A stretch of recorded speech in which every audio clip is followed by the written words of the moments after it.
मराठास। दो तीन लेक्चर पहले हमने एक छोटा सा टेबल यहां बनाया था। वो टेबल एक्चुअली छत्रपति शिवाजी का था और उस टेबल में हमने बात किया था कि उनकी दो वाइफ्स थी, वो फर्स्ट छत्रपति थे।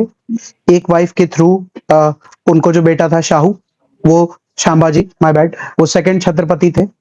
फिर एक थर्ड छत्रपति थे, फिर राजाराम, और फिर फोर्थ छत्रपति शाहू बने थे। और एक छोटी स्टोरी को लेकर हमारी बात हुई थी और वो स्टोरी मैं यहां पर मेंशन कर रहा हूं। जैसे तीन जगह ले रहा हूं, एक जगह सतारा है, एक जगह कोल्हापुर है, और आज से तीसरा जगह अपने इंट्रोड्यूस कर रहे हैं, पुणे। खाली बता के छोड़ रहा हूं, जैसे कभी भी जिंदगी में कंफ्यूजन हो जाए कि कौन कहां बैठता है या क्या है, तो आप इस चीज से ध्यान रखिएगा कि सतारा में शाहू बैठते हैं, एस और एस काम कर जाएगा। जैसे पुणे में आज से पेशवा बैठेंगे तो पी और पी काम कर जाएगा। दो एलिमिनेट हो जाएंगे तो हमको समझ आ जाएगा कि कोल्हापुर में ताराबाई बैठती है। उस दिन के स्टोरी के हिसाब से ताराबाई जो है वो शाहू की चाची है, बराबर है। और शाहू 1707 में औरंगजेब के स्वर्गवास के बाद रिलीज होकर वापस से मराठा आए थे महाराष्ट्र। और एक प्रॉब्लम हो गई थी उनको, वो ये था, दो प्रॉब्लम्स थी जिनको लेकर ये पूरा स्टोरी अनफोल्ड होगा थोड़ी देर में। पहला था कि छत्रपति कौन, तो Tarabai was claiming, and the second problem was कि चौथ और सरदेशमुखी में हमको कब कैसे पैसा मिले तो हम इस जीवन में आगे बढ़ सके। ये दो टाइप के क्लेश से पूरा गेम चल रहा था। फिर अब मेरे पास ये लेवरेज है कि मैं आपसे अब दिल्ली की बात कर सकूं। तो 1707 में जब वो इधर आए तो वहां पर बहादुर शाह है। बहादुर शाह का स्वर्गवास 1712 में होगा। तो जब पहली बार शाहू, जिनको अब से मैं ग्रैंडसन ऑफ शिवाजी बोलूंगा, तो मैं कहता हूं कि he was present by Aurangzeb 1689, released 1707, and Shahu और ताराबाई के बीच में इस चीज को लेकर मतभेद था। ताराबाई का यह मानना था कि उनका जो बेटा है शिवाजी 2, वो होना चाहिए छत्रपति, और शाहू का यह कहना है कि छत्रपति जब खुद जिंदा है तो दूसरा छत्रपति कैसे होगा। एक खाली स्टोरी दिमाग में बना रहा हूं कि क्योंकि 1689 में जेल चले गए थे शाहू और 1707 में रिलीज हो रहे हैं, तो दो चीजें कमजोर हो गई होगी। एक उनका एडमिनिस्ट्रेटिव पकड़, और दूसरा जो फिजिकल स्ट्रेंथ हो सकता था उस गेम को चलाने में। क्योंकि आप अगर रोज लड़ते करते रहेंगे तो आप इस गेम के बादशाह रहेंगे, वरना तलवार पे भी जंग लग जाता है। तो ये वाला फिलॉसफी शाहू के साथ अप्लाई हो रहा था। He was comparatively feeling weak when he is back to Maharashtra. उस दौरान 1707 से 1712 तक शाहू साहब ने उस बंदे से, मोहम्मद बहादुर शाह से, दिल्ली के सरदेशमुखी और चौथ में से एक आइटम खाली लेने में कामयाब हुए थे। सरदेशमुखी, चौथ नहीं मिला था। 1712 में बहादुर शाह का स्वर्गवास हो गया, और it is merely a coincidence कि उसी टाइम पीरियड में उनको मराठा सरदार्स में से कोई पेशवा बनने के लिए पूरी स्टोरी में मिला। तो मैं स्टोरी वहां से फॉर्म करना स्टार्ट करूंगा।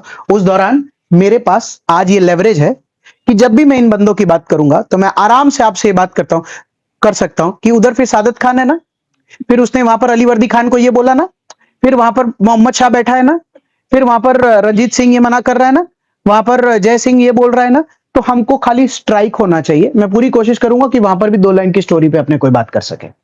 फिलहाल बोर्ड पे क्या बनाया है सर, बोर्ड पे ना शाहू के बाद, क्योंकि शाहू वाला डायग्राम हमने बना लिया था, तो बोर्ड पे मैंने एक डायग्राम बनाया है जहां पर मराठास में पूरा पेशवा का जो डायग्राम है, family tree is the right word, diagram is not the right word. Family tree start करेंगे। बालाजी विश्वनाथ होंगे जो फर्स्ट पेशवा बनेंगे, और उसके बाद उनके दो बेटे होंगे, एक बाजीराव और एक चिमाजी अप्पा। जब भी एरो में नीचे जाएंगे तो अगर वाइव्स को लेकर कोई एंटेंगलमेंट या कुछ होगा तो नीचे वाइव्स का नाम लिखूंगा, नहीं होगा तो वो बच्चों का नाम ही होगा।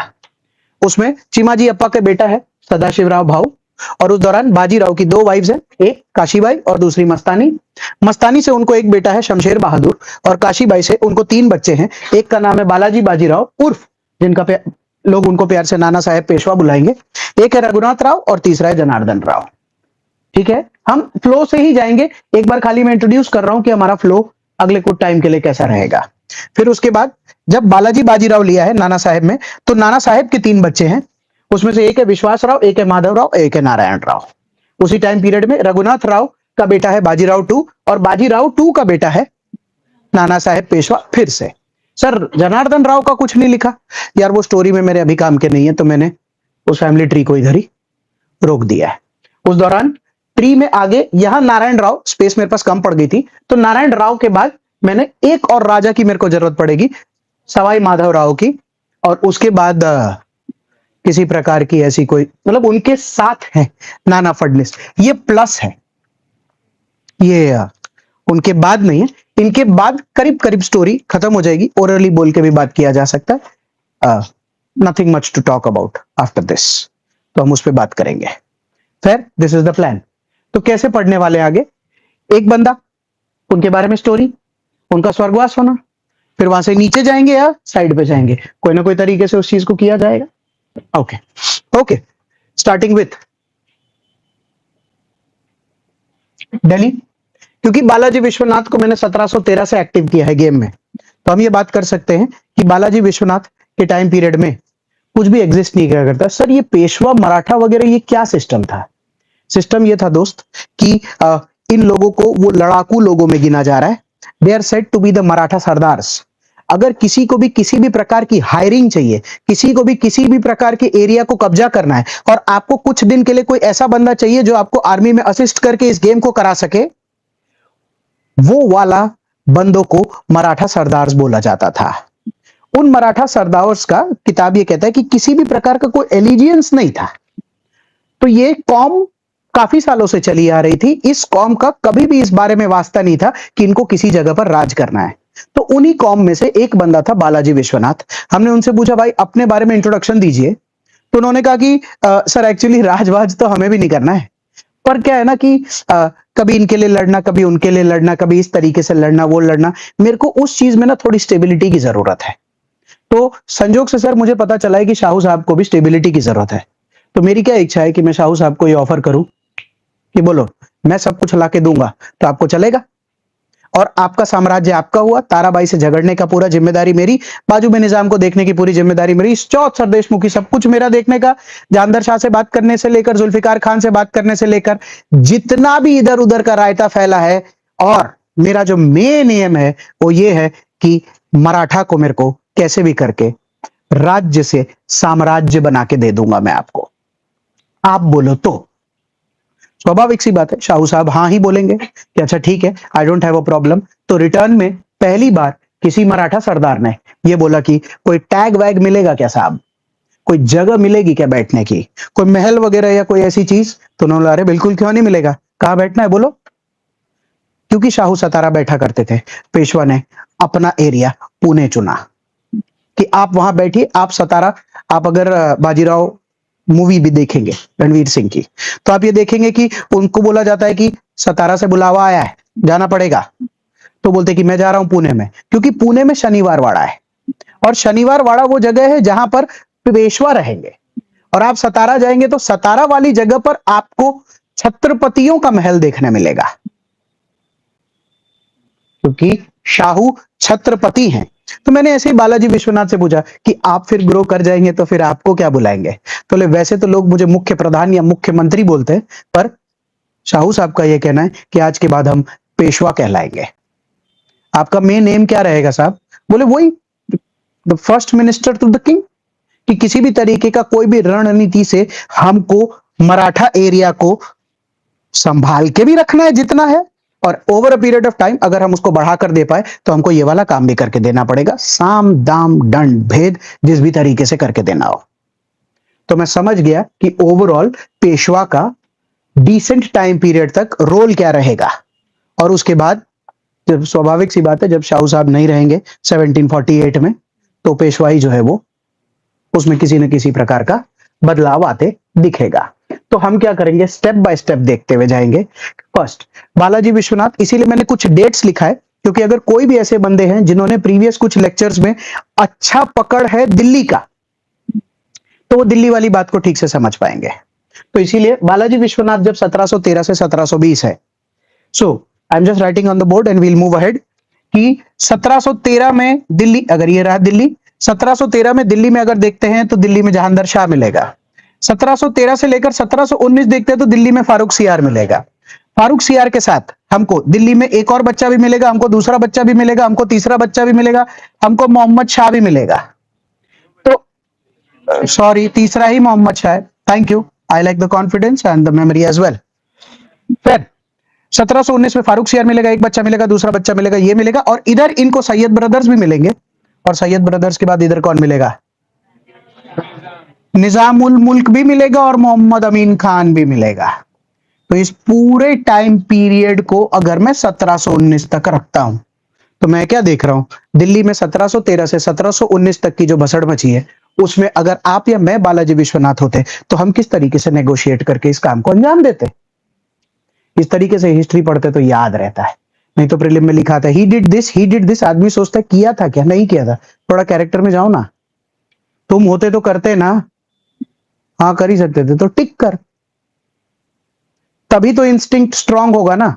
अदरवाइज हिस्ट्री को जितने भी लोग ये सोच रहे हैं कि पढ़ के मेमोराइज करके फिर एग्जाम हॉल में हमको याद आ ही जाएगा, I have doubts. It may not come, it comes to people, but you have to obviously understand the history. Otherwise मतलब understanding history just makes your instinct a little more stronger. ये तो होगा ही, ये पक्का नहीं होगा। तो अपने आंसर के करीब पहुंचते हैं, और कुछ नहीं है। फिर तो अगर मैं बालाजी विश्वनाथ होता तो मैंने सबसे पहले 1713 में जहांगीर शाह की का फोटो बनाते दिमाग में। ही वॉज तो reconciliation and everything was good with everybody, he did not have a problem, because Jahangir Shah के साथ जो बंदा था उस बंदे का नाम तो जुल्फिकार खान था। तो जुल्फिकार खान भी तो वजीरियत वाला ही काम कर रहा था, तो स्वाभाविक सी बात है बालाजी विश्वनाथ फोन करके क्या बोलेगा, अगर तू उसका वजीर है तो मैं भी इधर का वजीर हूं, डील सॉर्ट करते हैं। तो डील सॉर्ट करने में तू सरदेश मुखी और चौथ क्या पूरा अपने पास रखेगा, ला। तो बालाजी विश्वनाथ, अगर आप नोट्स के फर्स्ट पेज पे देखेंगे तो बालाजी विश्वनाथ ने चौथ और सरदेश मुखी अपने पास लेने का सोचा, पर जहांगीर शाह ये बोला कि कलेक्ट हम करेंगे। बोला कोई बात नहीं, हमको हमारा पैसा वापस मिल जाए ना। शाहू को दो चीजें क्या चाहिए, सरदेश मुखी और चौथ, मतलब रेवेन्यू, पहला वो हमारे पास होना चाहिए, और दूसरा हमारा एरिया जितना है उतना तो होना ही चाहिए, और बढ़ के मिल जाए तो और भी अच्छा। फिर मैंने शाहू से ऐसे अकेले में पूछा था और क्या चाहिए, तो उन्होंने बोला था दिल्ली। मैं अभी टाइम लगेगा, पहले अपना वाला एरिया थोड़ा ठीक कर लेते हैं। तो बालाजी विश्वनाथ को ये तो मालूम ही है ना कि लेना तो अपने को दिल्ली ही पड़ेगा। Is a very dominant factor eight that point of time. उनका गुरिल्ला वॉर टैक्टिक्स ये सब भी बहुत ही अच्छा था उस टाइम पीरियड में। खैर, जब जहांगीर शाह, अच्छा जब एक ही साल में इनका जाना हो गया था, बालाजी विश्वनाथ तब हैं, तो तब हमने देखा था जब फारूक सियार आए थे, तो फारूक सियार से उन्होंने क्या लिया था, उन्होंने बोला कि मेरे को पूरा स्वराज चाहिए, और स्वराज के बदले क्या देने की बात हुई थी, 15,000 सोल्जर्स हम आपको देंगे, पर आप आज के बाद से कभी इंटरफेयर नहीं करोगे।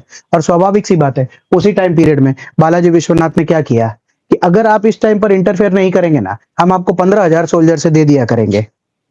एक और रिक्वेस्ट, ताराबाई के साथ घुल मिल के कसम खाओ कि दिल्ली कोई भी प्रकार के ऐसे अवैध काम में नहीं आएगा कि हमारे छत्रपति में किसी भी प्रकार की आंच आए। तो उन्होंने बिल्कुल, हमने अब एंटाइटल कर दिया ना कि शाहू इज द छत्रपति, हमारी डील ही शाहू से हो रही है, सरदेश मुखी और चौथ अब आप ही कलेक्ट करेंगे, स्वराज हमने आप ही को दिया है, तो अब हमारा इस बात से किसी भी प्रकार का दिक्कत नहीं है कि मराठाओं का सरदार या राजा कौन है। और बोले आप हमको पेशवा मानते हैं ना, कोई भी प्रकार की डीलिंग होगी तो हमारे साथ होने में आपको किसी प्रकार की दिक्कत, बोले आप किसी भी प्रकार की दिक्कत नहीं। क्यों दिक्कत नहीं आई पता है, क्योंकि एक्चुअली में ये सारी बातें इस आदमी से हो ही नहीं रही थी ना, सब तो सैयद बंधुओं से ही हो रही थी। तो सैयद बंधुओं से अगर बालाजी विश्वनाथ बात करता है, तो तेरे को पता है फारूक सियार को मारने में किताब ये कहता है कि बालाजी विश्वनाथ को भी इस बात में समझ आ रहा था कि गेम में क्या हो रहा है दिल्ली में। तुम बालाजी विश्वनाथ होते तो खुश होते कि नहीं, होते हैं, क्योंकि you are seeing the fall of the Delhi सल्तनत at that point of time. तो किताब में जब इस बात का चर्चा है कि he also assisted in the fall of, तो बोले कि हाँ तो ठीक है, जाने दो, फारूक सियारी अच्छा नहीं कर रहा है, वो अच्छा नहीं कर रहा है। एक ऑफ स्टोरी भी है, बात करता हूं चल 2 मिनट के लिए। हो क्या रहा था देखना बोर्ड पे। मैंने फारूक सियार से पूछा, फारूक भाई आपका कितना एरिया लगता है इंडिया में?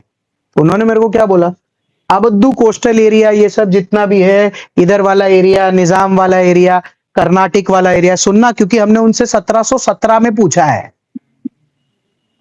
1717 में पूछा है। बालाजी विश्वनाथ तो जिंदा है ना, तो हमने, उन्होंने मेरे को कहा कि कर्नाटक लगता है, तो मैंने कहा वो सुबह आप ही की है? बोले बिल्कुल मेरी।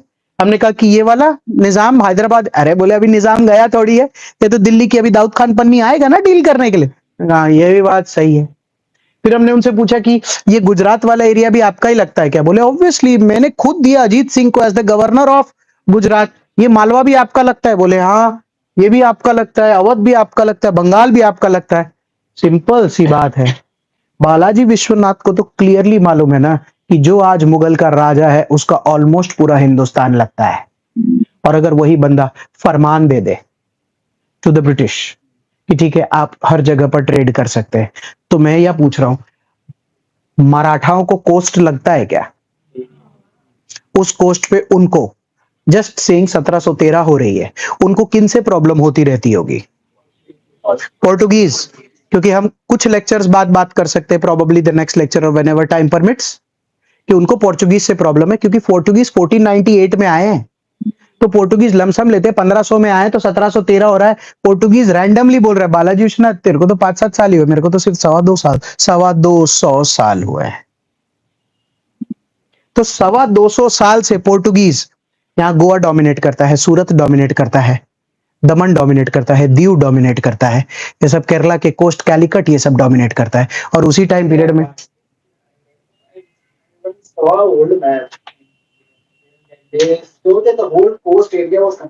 हाँ बिल्कुल, each and every village was under Portuguese. उसमें क्या है, when the Portuguese, I will tell you which map have you seen, and in the next lecture obviously we'll talk about this exact same thing. Guys lump sum याद रखना, फिर I am rubbing the board.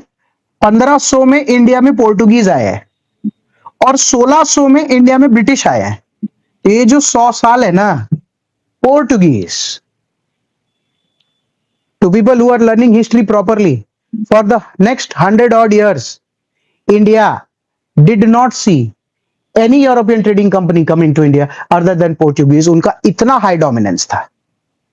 तो 1700 तक का तो dominance है। तो उस 1700 में अगर बालाजी विश्वनाथ जैसा कोई आदमी आता है, ये वो बोलता है मैं ऐसा कर दूंगा वैसा कर दूंगा, तो मुझे ऐसा लगता है कि बालाजी विश्वनाथ उतना ऑफेंसिव नहीं हो जाएगा जितना पोर्टुगीज इस बात से हो जाएंगे। बट तू है कौन, 200 वर्ष थई गया, तू कौन सा कोस्ट पोर्ट ये सब मांग रहा है? मतलब मैं मराठा हूं और आगे पीछे बोले मैं ही पहला हूं। तब कौन जान रहा था कि वंशज यहां 1713 से चालू होगा तो बोर्ड पे 1800 लिखने का भी मौका मिलेगा। सबको लग रहा है ठीक है, एक मुख्य प्रधान है, अगली सल्तनत आएगी तो ठीक है, नहीं तो शाहू के भी वांदे ही चल रहे गेम में। तो कोई उनको सीरियसली नहीं ले रहा था। तो उस टाइम पीरियड में जब फारूक सियार ने फरमान जाहिर किया था ना कि आप कर सकते हैं, तो दिल पे किसके लगी थी पता है? बालाजी विश्वनाथ की, कि अब तो ये तो रोज मुंह उठा के आएंगे और जाएंगे, हमारा कोस्ट है खाली करो। क्योंकि सूरत भी तब गया, बंबई भी तब गया, और जितने टापू टापी पड़े हैं अगल बगल में सब जगह पर तो खाली डेपो और ये सब बन के तैयार होंगे। तो उनको लगा कि ये बात यार बराबर नहीं है। तो तब उस टाइम पीरियड में जब सैयद बंधुओं ने बोला कि हमको भी आदमी ठीक नहीं लग रहा है, बोले हमको भी नहीं लग रहा है, खत्म, तो बोले खत्म। तो इसीलिए इसमें भी योगदान है, इस इन दोनों में योगदान किसी का नहीं। केमिस्ट्री में C2H5OH का योगदान है। तो वो गया, और फिर जब तक गेम में मोहम्मद शाह आया ना, एक्चुअली में मोहम्मद शाह, मतलब किताब ये मेंशन करता है कि मोहम्मद शाह जब आया तो मोहम्मद शाह ने ये प्लान किया निजामुल मुल्क और मोहम्मद अमीन खान के साथ मिलके कि अपने सैयद बंधुओं को उड़ा देंगे। तुमको क्या लगता है बालाजी विश्वनाथ ने क्या बोला होगा? जाने दो, क्योंकि to assist the Mughals for their own demise, वो होगा तभी मराठा दिल्ली पहुंचेगा। अदरवाइज किताब ये कहता है कि बालाजी विश्वनाथ ने इतने कम टाइम पीरियड में all the problems of the Mughals first hand देखा, वो चीज जो कोई नहीं देख पा रहा था और दुनिया और गांव में लोग ये बात करते थे मुगल सल्तनत, उसमें बालाजी विश्वनाथ बोलता है 5-5 चले गए, वजीर अलग जाते हैं। आप सोच के देखो, बालाजी विश्वनाथ के सामने जहांदर शाह चला गया, जुल्फिकार खान चला गया, 2 सैयद बंधु चले गए, ये आ रहे हैं तो ये भी अभी जाने के लिए ही आ रहे होंगे, तो वो भी तो इसको पता चलता होगा। आई एम जस्ट अज्यूमिंग कि अगले साल निजाम ने उससे बात की, भाई मैं भी जा रहा हूं। बोले तो अब तू कहां जा रहा है? बोले मैं तेरे बाजू में ही आ रहा हूं। उतने में ये चले गए, टाइमिंग उतने में ये चले गए। 4 साल अगर ये जिंदा होते तो अपने जस्ट बाजू में निजाम को देखते, अरे अभी तो तुम दिल्ली में मिले थे, तुम यहां क्या कर रहे हो? बोले मन ही नहीं लग रहा, मैं सोचा चल। ऐसा है, तो इसीलिए आपको ये अंडरस्टैंडिंग होनी बहुत जरूरी है कि अल्टीमेटली बालाजी विश्वनाथ को इतना क्रेडिट किस बात का दिया जाता है। किताब इनको लेकर 3-4 चीजों की अच्छी मेंशनिंग करता है, जैसे using the internal conflicts of the Mughals, yes, to induce Zulfikar Khan, yes, pact with the Sayyid brothers, yes, to overthrow Farrukhsiyar, yes, Purna Swaraj, yes, to witness weakness of the Mughals first hand, yes, chauth Sardeshmukhi को कलेक्ट करने को लेकर उनकी पकड़ बरकरार होना, यस। मैच करेंगे ना दिल्ली की जो भी स्टोरी की बात हुई है, तो सब यस यस होता जाएगा, तो एक ही साइड याद करेंगे तो दूसरा साइड वैसे भी यस हो जाता है। स्टोरी में आगे बढ़े। ओके, इनका स्वर्गवास 1720 में होना, और एक अजीब सा ट्रांजिशन शाहू को देखना कि मैं अभी भी जिंदा हूं, मेरा प्रधानमंत्री चला गया। पहले पेशवा थे ना, तो किसी भी रजवाड़ा में तो राजाशाही हेरिडिटरी होता है ना, हमारे पिताजी मुख्यमंत्री थे तो हम भी मुख्यमंत्री होंगे, ऐसा नहीं होता है सिस्टम में। बिजनेसमैन का बेटा को वो वापस से अपनी कुर्सी पर बिठा सकता है। कोई अगर एम्प्लॉय हो, उनका स्वर्गवास हो जाए एचआर मैनेजर का, तो उनका बेटा एचआर मैनेजर थोड़ी बनेगा। अब ये प्रॉब्लम आने लगी थी कि अल्टीमेटली कौन बनेगा। स्वाभाविक सी बात है, बोर्ड पे देखना, स्वाभाविक सी बात है, बालाजी विश्वनाथ की टीम में ही बहुत सारे लोग होंगे ना, तो टीम के जितने मेंबर होंगे उनमें से हर एक की क्या इच्छा होगी, हम भी बने। तो उस टाइम पीरियड में जो सबसे ज्यादा डायनेमिक इस गेम में है, वो यही रणवीर सिंह वाला मूवी है। जैसे आप अगर मूवी के स्टार्ट में कभी देखोगे तो आपको दिखेगा कि फटाफट फटाफट वो चल के अंदर आते हैं, शाहू बैठे होते हैं, वो पूरा का पूरा दरबार लगा होता है, और लोग बोलते हैं कि बालाजी विश्वनाथ का स्वर्गवास हो गया पेशवा का, तो अगला पेशवा कौन बनेगा? तो रणवीर सिंह ये कहता है कि अगला पेशवा मैं बनूंगा। तो लोगों ने कहा कि तुम कैसे बन सकते हो, पेशवाई हेरिडिटरी थोड़ी है। तो बोले कि मैं अपने हेरिडिटरी पे भी ये क्लेम नहीं कर रहा हूं कि मैं पेशवा हूं। तो तिल्लो निकालता है, मारता है, वो उधर एक पंख होता है, वो पंख गिर जाता है, लोगों को पता ही नहीं चलता है कि पंख गिर गया, और फिर वो एक डायलॉग बोलते बोलते बाहर चला जाता है, बाज की नजर, बाजीराव की तलवार एंड ऑल दैट। तब वो ये क्लेम करते हैं शाहू को कि आप प्लीज इसको हेरिडिटरी मत मानिए, मतलब मैं आराम से पेशवा बन सकता हूं 1 साल के लिए। पेशवाई ने तब एक अजीब टाइप का ट्रांजिशन देखा था। क्यों? एग्जाम्पल लेते हैं कि इनके पिताजी की उम्र 50 साल है, और ये बहुत ही क्लियर है, किताब भी मेंशन करता है, Bajirao was only 20 year old when he became the second Peshwa. So I am just writing on the board, जैसे if he is the first when he is the second, यहां पर मेरे को जैसे ही इज द थर्ड, चलो story जब build होती जाएगी तब फर्स्ट सेकंड थर्ड कर लेंगे। So anyways, when he became the second Peshwa, he is only 20 year old. So I'm just assuming कि बालाजी विश्वनाथ की आर्मी में 30, 40, 45 साल के लोग होंगे ना, जो उनके साथ 7 साल से काम कर रहे होंगे, तो वे सोचेंगे ना कि हम बनने चाहिए। तो 1 साल का ऐसा ट्रांजिशन था जो बाजीराव ने अपने टाइम पीरियड में देखा। जब वो टाइम पीरियड में देखा, by the way Balaji Vishwanath के 2 बच्चे हैं, एक का नाम है बाजीराव और एक का नाम है चिमाजी अप्पा। जब भी आप मूवी देखेंगे तो उस मूवी में जब अगली बार आप देखेंगे तो आपको दिखाई देगा कि चीमाजी अप्पा का भी काफी इंपॉर्टेंट रोल है। हर बात में चीमाजी अप्पा आते हैं, बाजीराव को बोलते तू ऐसा मत कर, ये ठीक नहीं है, ये वो सही नहीं है, ये गलत है, वगैरह वगैरह। तो चीमाजी को बोलता है कि भाऊ आप इसमें मुझे ये मत बोलो, मुझे वो मत बोले, सल्तनत ऐसा हो जाएगा, वैसा हो जाएगा, वगैरह वगैरह। इनका एक बहुत ही अच्छा रोल है। He is always there at Shaniwarwada as the brother, and Bajirao is the one who is dominating the markets at that point of time. तो हमने कहा ठीक है बाजीराव, आपके टाइम पीरियड में दिल्ली और इधर उधर को लेकर क्या लिखना है? तो उन्होंने बोला ठीक है सर, लिखते हैं। जैसे अगर मैं इस जगह पर इनका खाली टाइम पीरियड अभी ले रहा हूं 1720 से 1740, बाजीराव 1720 से 1740, है ना? एक दिल्ली को लेकर बात करते हैं पहले। जैसे दिल्ली में सबसे फर्स्ट हैंड इनको क्या देखने मिलेगा? मोहम्मद शाह, और दो चीजें बहुत ही जोरदार देखने मिलेगी। नादिर शाह तो 1737 है। सुनो, दिल्ली में इनको चार मेन आइटम देखने मिलेंगे। एक, मोहम्मद शाह का आना, सही है, who is a very very incapable ruler of Delhi eight that point of time. And Bajirao क्या सोच रहे होंगे, इतना इनकेपेबल रूलर किसके हाथ में? मोहम्मद अमीन खान और निजाम उल मुल्क के हाथ में। यार अपने को दिल्ली चाहिए। मैं भी होता तो यही सोचता कि यार अपने को दिल्ली चाहिए। उसी टाइम पीरियड में इनका क्या देखना, बोर्ड पे देखना कि 1722 में सादत खान जाकर अवध ले लेता है। टाइमलाइन एकदम मैच हो रही होगी। उसी टाइम पीरियड में देखते 1724 में पड़ोस में ये कौन आदमी आ गया? तो यहां पर एक आदमी आकर क्या बोलता है, अब से मैं इधर ही रहूंगा, एक्चुअली मैं भी पहले वजीर हुआ करता था, मैं बिल्कुल तेरे जैसा ही हूं, तेरा भी राजा है नहीं, मेरा भी राजा। बोले तू एक तो कंपेयर मत कर खुद को मुझसे, तू धोखा देकर आया, मैं मेरिट से बनाऊं। उस वक्त का एक भारी क्लेश है, आप मूवी में भी देखेंगे बाजीराव का, जब भी वो निजाम के साथ सामने बात करता है, एक बार तो सामने सामने बैठे वो उसी के अंदर खड़ा हो जाता है, झरने के अंदर, फाउंटेन, ये क्या है, बंद कर ये सब। निजाम का डोमिनेंट फोर्स इधर क्यों होगा पता है? क्योंकि निजाम के पास मराठा से भी बड़ा एरिया है, पूरा का पूरा हैदराबाद और नीचे का पूरा कर्नाटक निजाम के पास है। मराठा का तो अभी गेम रणवीर सिंह चालू करेगा ना, जब वो इधर से गेम को उठाएगा और इधर बड़ौदा लेगा, इधर से निकलेगा तो इधर फिर वो पुणे लेगा, इधर इंदौर लेगा, ग्वालियर लेगा, इधर उधर, अभी तो उसका एरिया बड़ा होना बाकी है। तो जब तक निजाम हिंदुस्तान में 1724 में उधर आए, तब तक बाजीराव ने अपना गेम पूरी तरह चालू कहां किया है? Plus in 1720 he was a 20-year-old man, तो इन 1724 he is just 24 year. Thank you. Nizam is quite experience and is old in this thing also.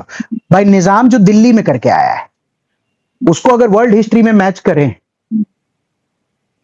तो उसमें रणवीर सिंह ने उखाड़ा ही क्या अभी तक? तुम वजीर मुगल हुआ करते थे, तो वो तो एक पोस्ट होता है ना, अच्छा ऐसा। पेशवा को कौन जान रहा है, मतलब विंध्या पार करे तो कोई नहीं। तो इसीलिए दोनों के बीच का एक मेंटल कॉन्फ्लिक्ट है। निजाम कभी इस बात से अग्री नहीं कर सकता है कि तू बाजीराव है, होगा तू अपने घर में, मैं एक्स वजीर मुगल सल्तनत हूं और इतना बड़ा एरिया है, तो ऐसा नहीं हो सकता है। एनीवेज, मोहम्मद शाह को देख रहा है ये दिल्ली में, उसके बाद 1722 में ये सादत खान देख रहा है कि ओ टूटा दिल्ली, ये क्या कर रहा है? बोले कुछ नहीं कर रहा। ओ भाई साहब, निजाम को देखा, इसमें ये भी कर रहा है। और फिर इन्होंने देखा 1737 या 38 में देख रहे कि नादिर भाई भी बाहर से आ रहे हैं, तो इनको तो दिल्ली देखा ही नहीं जा रहा होगा ना।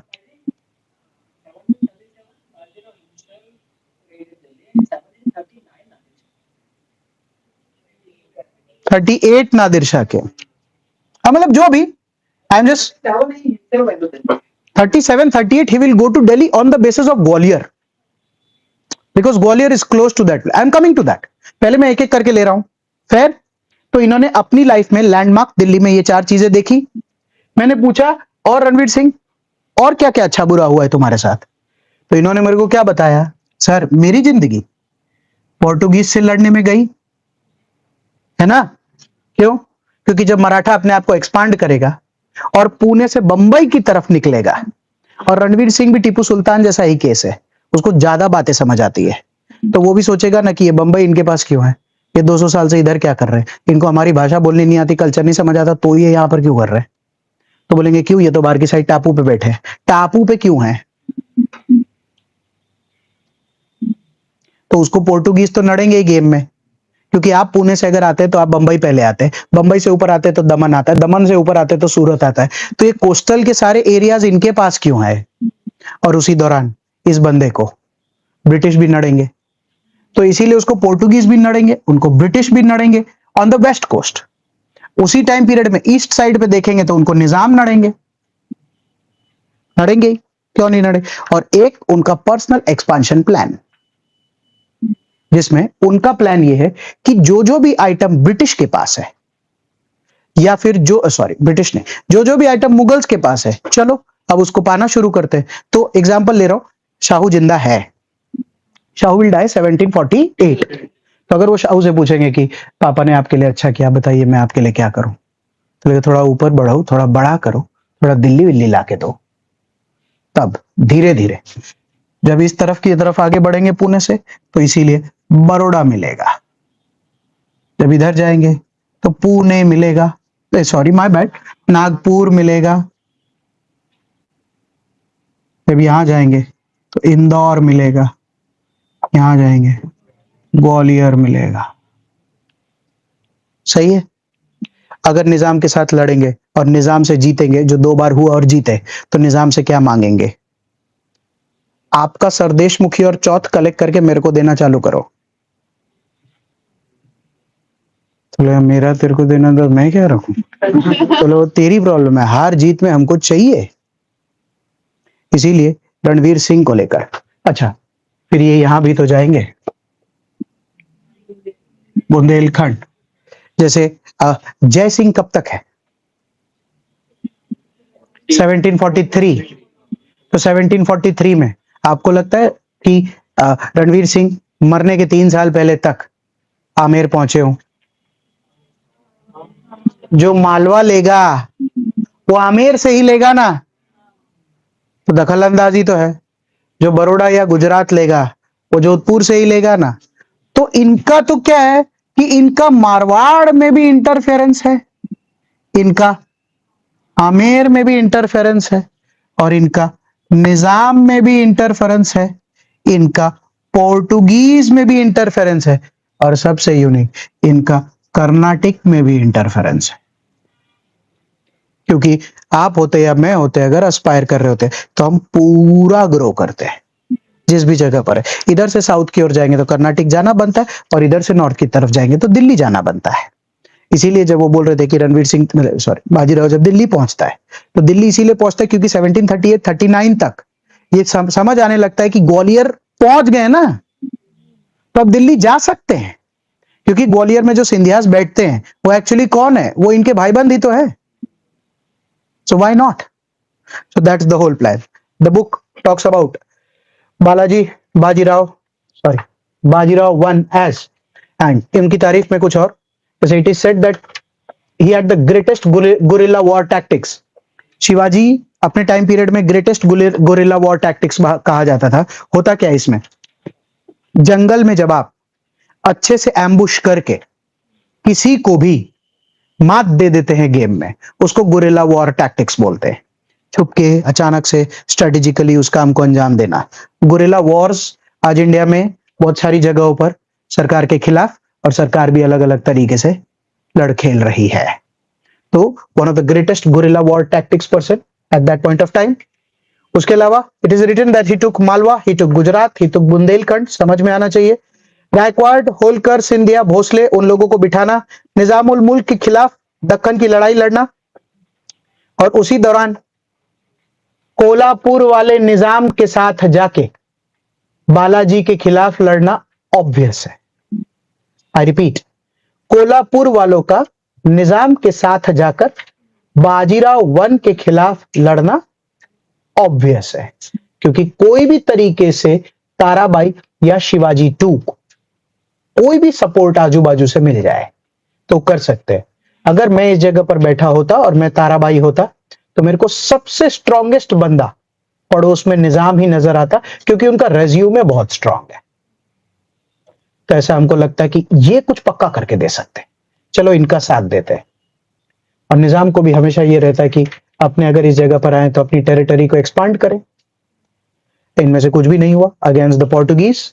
एंड देन एक ऑफ स्टोरी है ऑब्वियसली मस्तानी को लेकर कि जैसे by by by caste Peshwas are Brahmins, so it was a unique combination of Brahmins being good fighters, which India had not seen for a decent period of time. And at that point of time, Bundelkhand जाना और वहां पर जैसे मस्तानी is Islamic, तो obviously he already had a wife, Priyanka Chopra, and then bringing Deepika Padukone all the way to Pune, giving her another mahal to stay, having a son also by the name of Shamsher बहादुर. अगर आप ध्यान से देखेंगे movie में, तो जब रणवीर सिंह को दीपिका पादुकोण से बच्चा होता है और बहुत सारे पंडित आए होते हैं, तो वो लोग ऐसे करके बच्चे को उठाते, तो एक्चुअली में उन्होंने उनका नाम एक हिंदू नाम दिया होता है कृष्णा करके, but at that point of time they object to the fact कि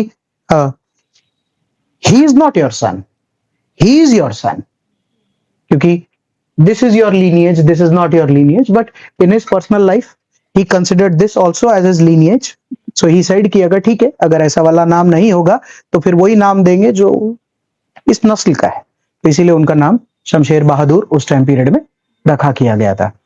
he is a very good man, honestly.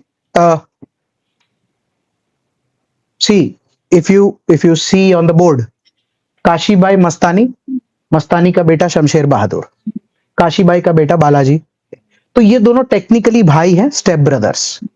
When the third battle of Panipat is fought, तो ये तो जाएंगे नहीं, ये अपने बच्चे को भेजेंगे, शमशेर बहादुर जाएगा इनके बच्चे के साथ कि भाई आप चिंता मत करो, आप रुको, मैं जाता हूं ना. तो विश्वास राव जो है वो शमशेर बहादुर को अपना चाचा बुलाता है ना,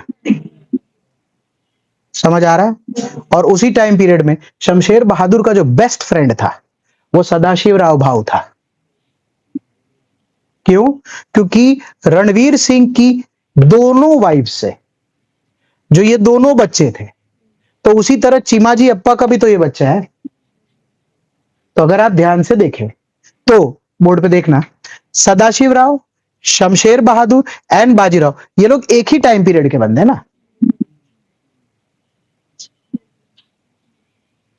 अब और कैसे समझाया जाए,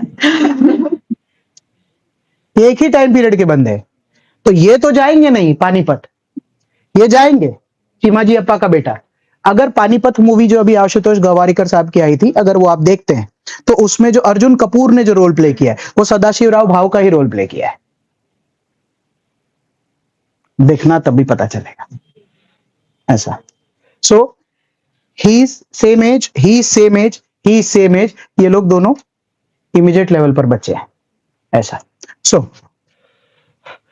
इनके पर्सनल लाइफ में वो वाला इशू आया, and it is said that it is said obviously he did not die on a war field.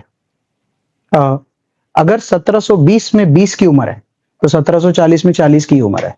40 की उम्र में बाजीराव वन का मरना, शाहू की जिंदगी में उसके आंख के सामने दो पेशवा चले गए, शाहू जिंदा है. शाहू विल डाई इन 1748 ना, अभी टाइम है, शाहू जिंदा है. तो शाहू ने बोला यार बालाजी विश्वनाथ भी चला गया, बाजीराव भी चला गया. अगर बाजीराव 40 की उम्र में चला गया है तो मुद्दा क्या होना चाहिए कि चीमाजी अप्पा भी तो पेशवा बन सकते हैं ना. चीमाजी अप्पा पेशवा नहीं बने, नाना साहेब पेशवा, नाना साहेब पेशवा बने जिनका एक्चुअल नाम बालाजी बाजीराव है. हमने इनसे पूछा कि ये कंफ्यूजिंग नेम क्यों रखा है बच्चों के लिए, तो उन्होंने कहा कि दादू का नाम बालाजी, पापा का नाम बाजीराव, तो मैं एक पोर्टमोन शो हूं और मेरा नाम है बालाजी बाजीराव, पर प्यार से आप लोग मुझे नाना साहेब पेशवा बुला सकते हैं.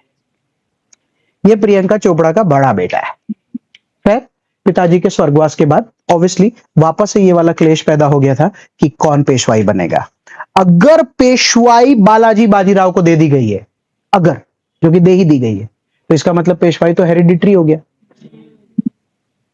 क्योंकि चीमाजी अप्पा तो जिंदा है. तो फिर वापस से ऐसा कैसे हो गया. जैसे रणवीर सिंह की जो मेरी को पर्सनली सबसे बेकार बात लगी वो ये था, उनका दूसरा बेटा, जैसे पूरे गेम में सबसे ज्यादा जहर घोलने का जिन्होंने काम किया है वो रघुनाथ राव है। He is not my favourite. मैंने रघुनाथ से पूछूंगा आगे जाकर, मतलब आपसे भी बात होगी कि क्यों ये अच्छा नहीं है यार। अच्छा चलो, we'll come to that, but anyways, so this is how the family tree is currently moving. 1740 में इनके स्वर्गवास के बाद Nana Saheb Peshwa in a very very young age becomes the third Peshwa. So when he becomes the third Peshwa, he is groomed by his mother a lot and nicely. People tell him, and I think Shahu also tells him, कि तुम्हारे पापा ने इतना सब करके दिया, अब तुम ग्वालियर तक तो पहुंच ही गए, अब दिल्ली चल ही लेते हैं। नाना साहेब पेशवा भी बहुत ही एस्पिरेशनल आदमी थे। 1740 से लेकर इन्हीं के टाइम पीरियड में ना, he is 1740 to 1761. So it is during his time when I'm just writing here,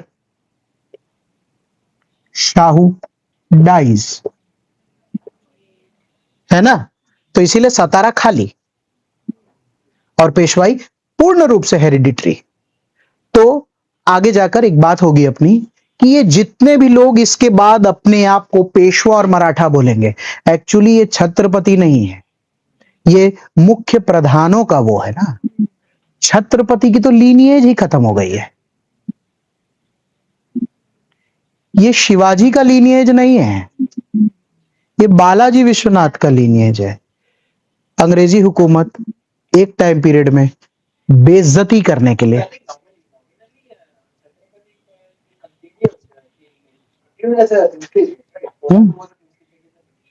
I am going to come to that. तो ब्रिटिश जब इनको बेइज्जत करना चालू करेंगे एंग्लो मराठा वॉर से, तब ये बोलेंगे कि you are not Marathas. So they will find the descendant of Shivaji, give him Pune Satara area and say that this is Maratha. You are not Maratha. You don't have that blood of Shivaji going. That's how you break things. So we will have to understand कि अचानक से descendant of Shivaji और ये सब की क्या बात होने लग गई है। हमको समझ आना चाहिए कि ऑन पेपर अभी Shahu last descendant of Shivaji है। तो ब्रिटिश भी को भी ये सब बात समझ आएगा, तभी तो एंग्लो मराठा वॉर्स में अभी मैं आ ही नहीं वाला हूं, बस थोड़ी ही देर में। Anyways, moving the story, taking the story forward, of Balaji Bajirao. जैसे चले यहां से बालाजी बाजीराव को लेते हुए कि आई am just changing the marker, कि अगर बालाजी बाजीराव का मार्कर बनाना है, बोर्ड पे देखते प्लीज, तो पुणे से ये अवध जाएंगे ना। अवध में कौन बैठा है? सफदरजंग, बराबर। देखते चलते हैं, अब अवध में सफदरजंग बैठा है। क्यों? क्योंकि हम अगर 1740-45 के करीब आ रहे हैं, सफदरजंग मिलेगा ना। मेरा मेमोरी ठीक है, सफदरजंग 1739 में बना है, तो अगर 1740-45 चल रहा है तो सफदरजंग मिलेगा। सफदरजंग अगर उधर मिलेगा, बोर्ड पे देखते रहना, सफदरजंग अगर उधर मिलेगा तो इस जगह पर कौन मिलेगा? अलीवर्दी खान, बराबर है। अगर इसी टाइम पीरियड में अपने आमेर जाते हैं तो लास्ट जय सिंह देखेंगे ना, बराबर है। मारवाड़ तो पूरी तरह खत्म हो गया। तो धीरे धीरे इस बंदे ने, अगर इसके फादर ने ब्लैक मार्कर वाला सारा काम किया है, तो ये बंदा तो रेड मार्कर वाला काम करेगा ना। उसी टाइम पीरियड में जब 1748 में शाहू मरता है, तो 1747 में नादिर शाह मरा है और अब्दली आया ना। 1748 में मोहम्मद शाह मरा है ना। 1748 में निजाम मरा है ना। 1748 में शाहू मरा है ना। सारे 1748 के खिलाड़ी है। अगर 1748 में निजाम मर जाए तो तुम नाना साहेब पेशवा होगे तो क्या करोगे?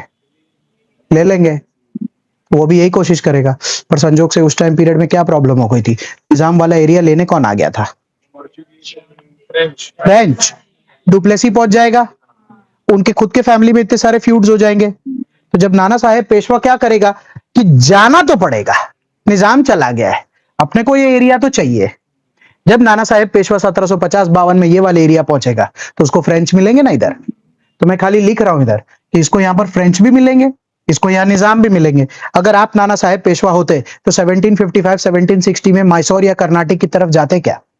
मैं तो जाता, क्योंकि अगर 61 में हमको ये समझ आ रहा है कि कोई एक नया लड़का वहां पर स्थापित हो सकता है जिस बंदे का नाम हैदर अली है, तो हम तो स्थापित खिलाड़ी है, कर्नाटक हमको मिलना चाहिए ना।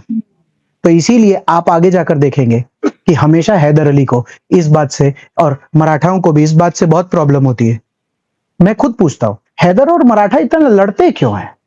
तो बोले सर एक्चुअली कैसा था, हैदर जब 61 में आया था ना, तो उसके पहले ना हमेशा से नाना साहेब पेशवा की यही इच्छा हुआ करती थी, कर्नाटक अपना होना चाहिए। I think it can be, it can be considered the third instance where the powers about Tumbhadra and Virutumbhadra fighting for the rising power. Just like Chalukyas and Pallavas, हाँ Vijayanagara and the only Sultanate fought, and now Marathas and Hyderabad. हाँ, मतलब what he saying is, हाँ what he saying is कि जैसे अगर यहां से India का लाइन खींच दे, तो ऐसा तीसरा हिस्ट्री में इंसिडेंस है जब दो बड़ी बड़ी सल्तनत south part of the country के लिए अच्छा लड़ रहे हैं। एंशिएंट इंडिया में जब हमने देखा था तो चालुक्य वर्सेस पल्लवास देखा था।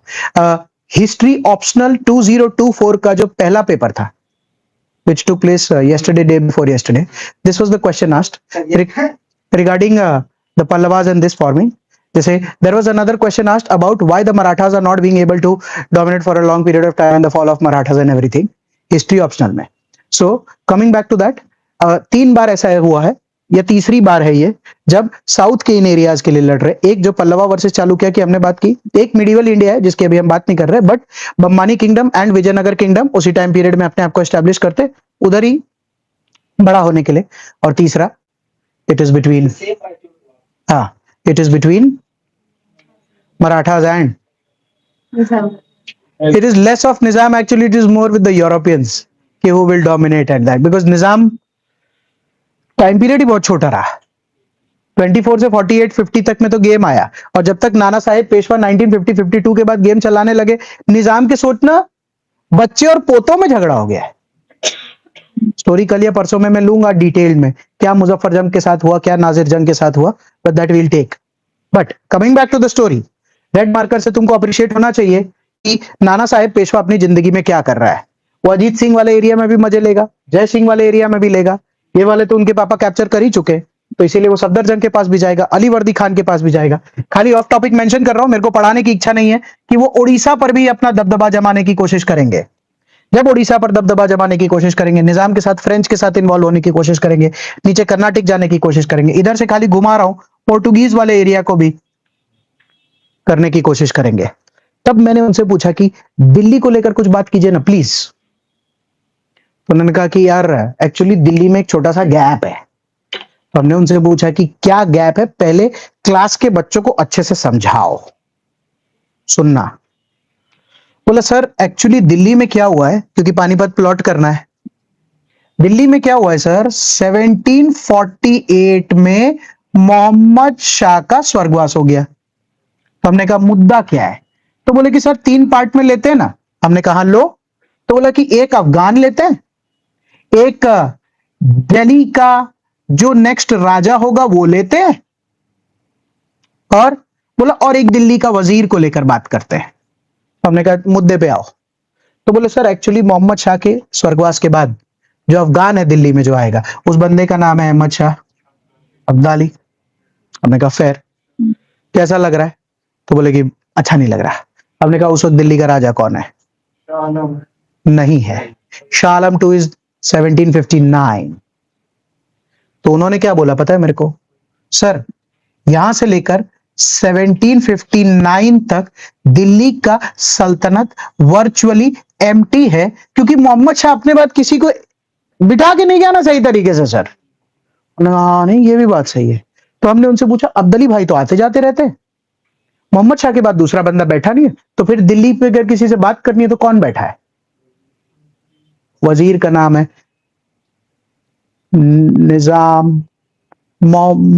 निजामुल मुल्क।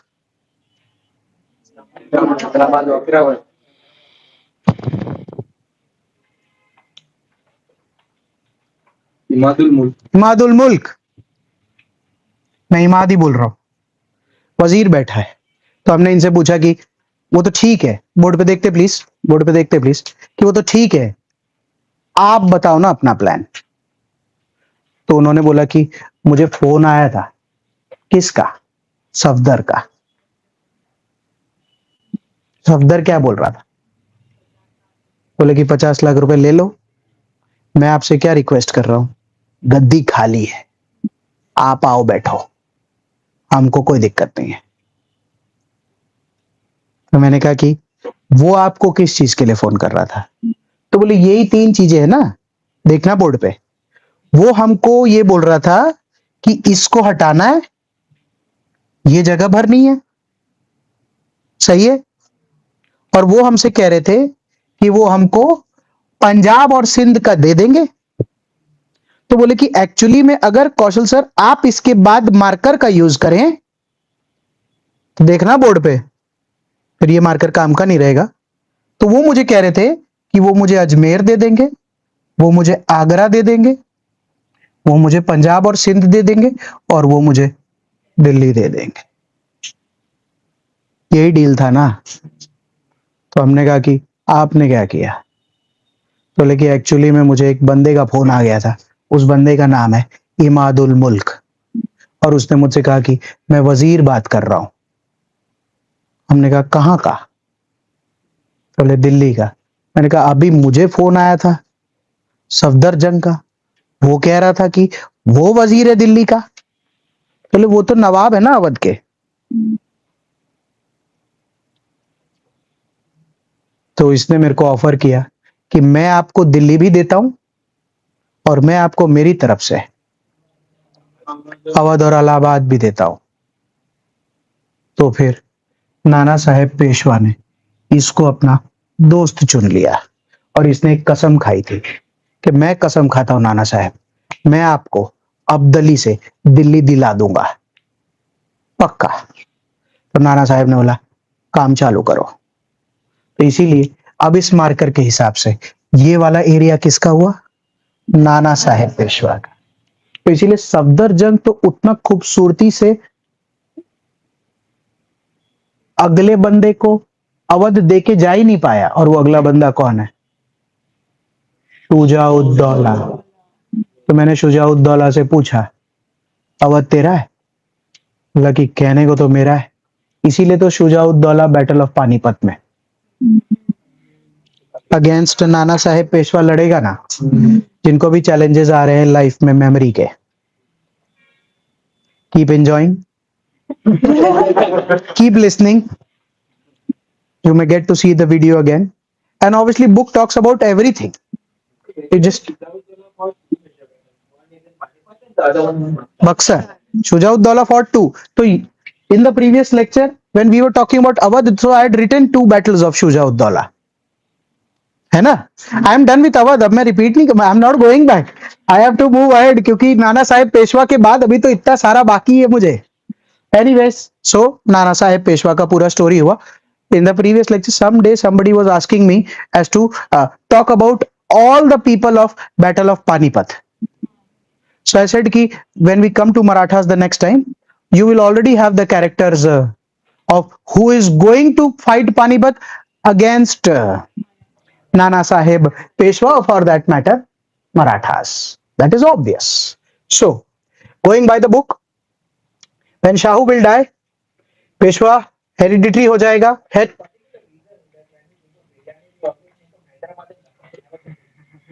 Because see, when we talk about biryani can be cooked in many ways, but the form of biryani that Mughlais used to cook, Mughlais, was comparatively different from other places in the country. So, when Sadat Khan went to Lucknow, he had a strong lineage of the Mughals. And at the same time, when Nizamul Mulk went to Hyderabad, he also had a strong lineage of the Mughals. So I'm just assuming, on a lighter note, they took the cooks away. So the cooks started cooking good biryanis in Lucknow and Hyderabad at that point of time, and probably no one in Delhi cooked. Delhi itself was being cooked up for another story altogether. So it could have been that possibility. They're not being paid probably very high. कि अब सब तो चले गए, अब सब बाहर, हाँ, तो इसीलिए फिर वो भी दिल्ली चले गए, ऐसा कुछ हो सकता है। Anyways, coming back to the story, coming back to the story, okay, so 1751 with Bengal, Alivardi Khan, Orissa का मिलना, 1752 in Delhi to make Imadul Mulk the वजीर of Delhi the puppet, 1760 Nizam को डिफीट करना, 62 लाख रुपीस एनुअली लेना, मैसूर से ट्रिब्यूट भरवाना, पंजाब में एजेंट ऑफ अब्दली को करना से लेकर going wrong in the case of going right at every place, and then obviously deciding to fight the third battle of Panipat against Ahmad Shah Abdali, जिनका Ahmad Shah Abdali तो फिर वो नोबल नहीं रहे थे ना, उनके भी अपने नोबल थे। तो एक्चुअली में नाम अहमद शाह अब्दली आता है, बट एक्चुअली में जो वॉर का जनरल है वो इब्राहिम खान गारदी है ना। सो it is against Ibrahim Khan, जो Abraham Gandhi was Canadian regiment from the Maratha. he He is led the musket regiment. Abraham Gandhi, I'm damn sure of it. Google. The musket regiment of Maratha was led by Ibrahim Gandhi.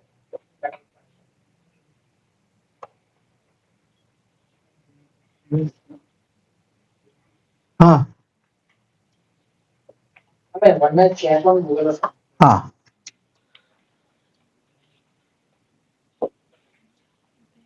Check. तब तक मैं characters लिख रहा हूं पानीपत के।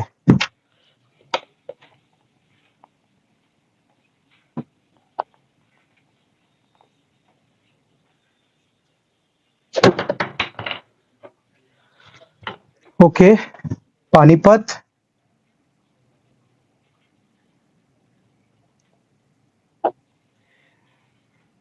this side guys, it is Marathas plus, I am saying Marathas plus, I'm just writing Imadul Mulk, who is that puppet wazir of Delhi.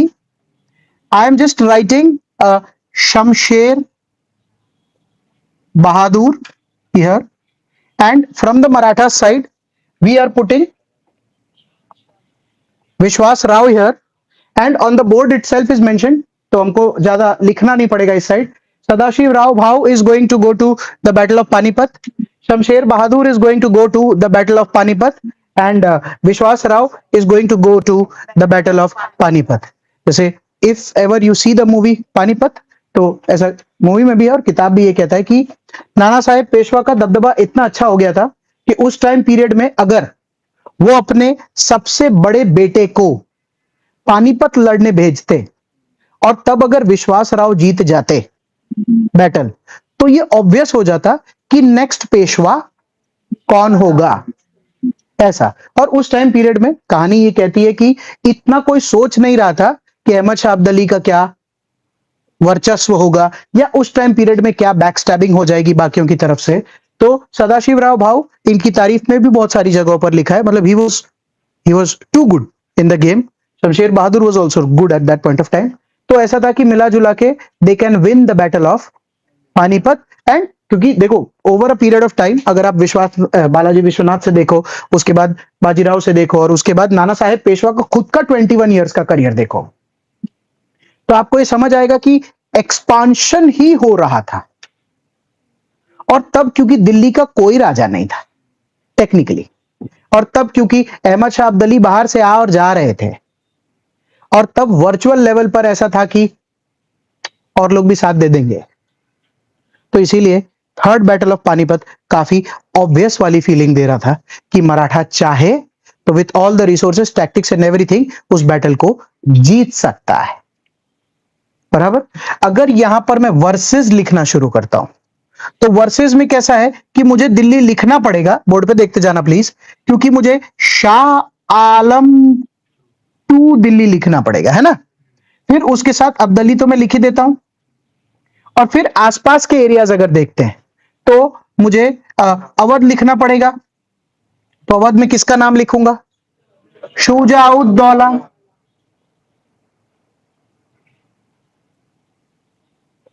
बराबर। Rohillas, Obviously, they are Afghans, Bangash Pathans. If you remember the story, they had come during Farooq Siyar's time, but dominated that time period during Nadir Shah, and then obviously during Ahmad Shah Abdali. So there are Punjabs also. Punjab is also there. Jats are also there. Bengal is also there.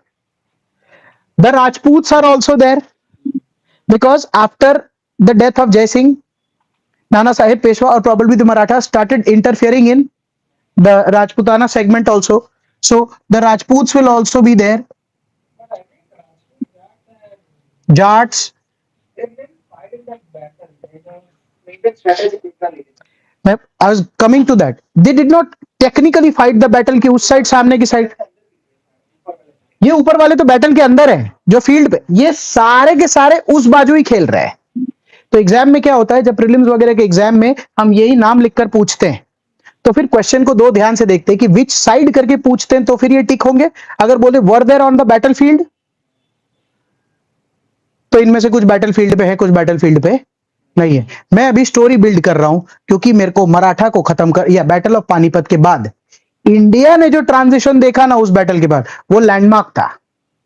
अरे यार, ऐसा ही एक question again history optional के paper में 2 दिन पहले था कि ऐसा क्या टर्न अराउंड हुआ था थर्ड बैटल ऑफ पानीपत के बाद, उसमें मुझे ब्रिटिश के साथ बिल्ड करना पड़ेगा.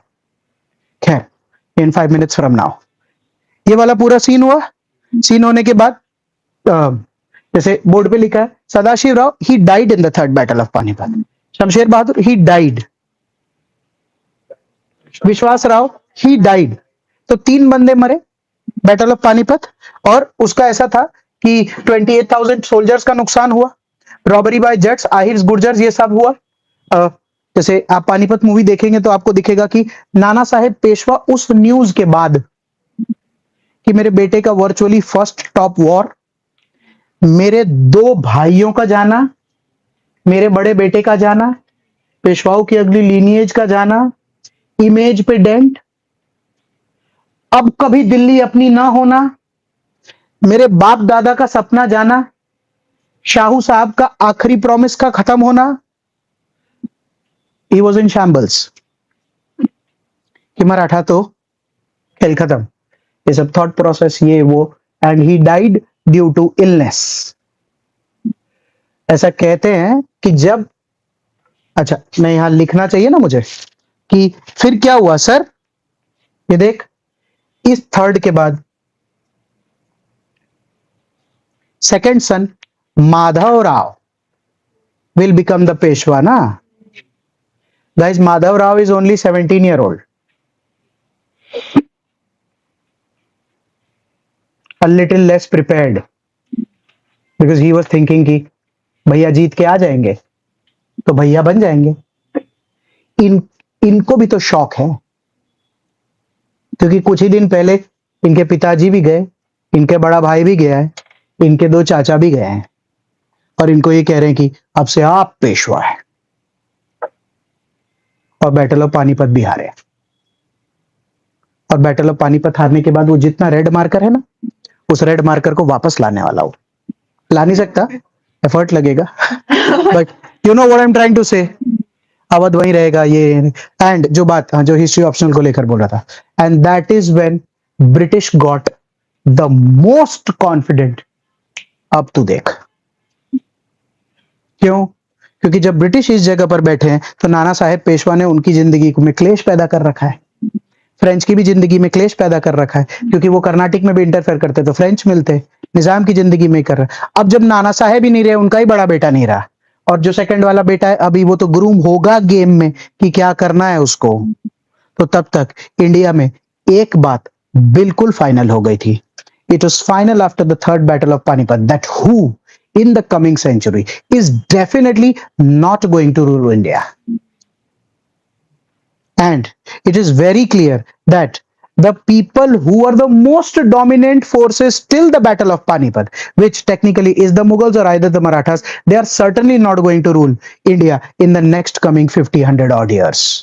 So if who is going to rule India as a question is empty and there is no fill in the blanks for any Indian over there.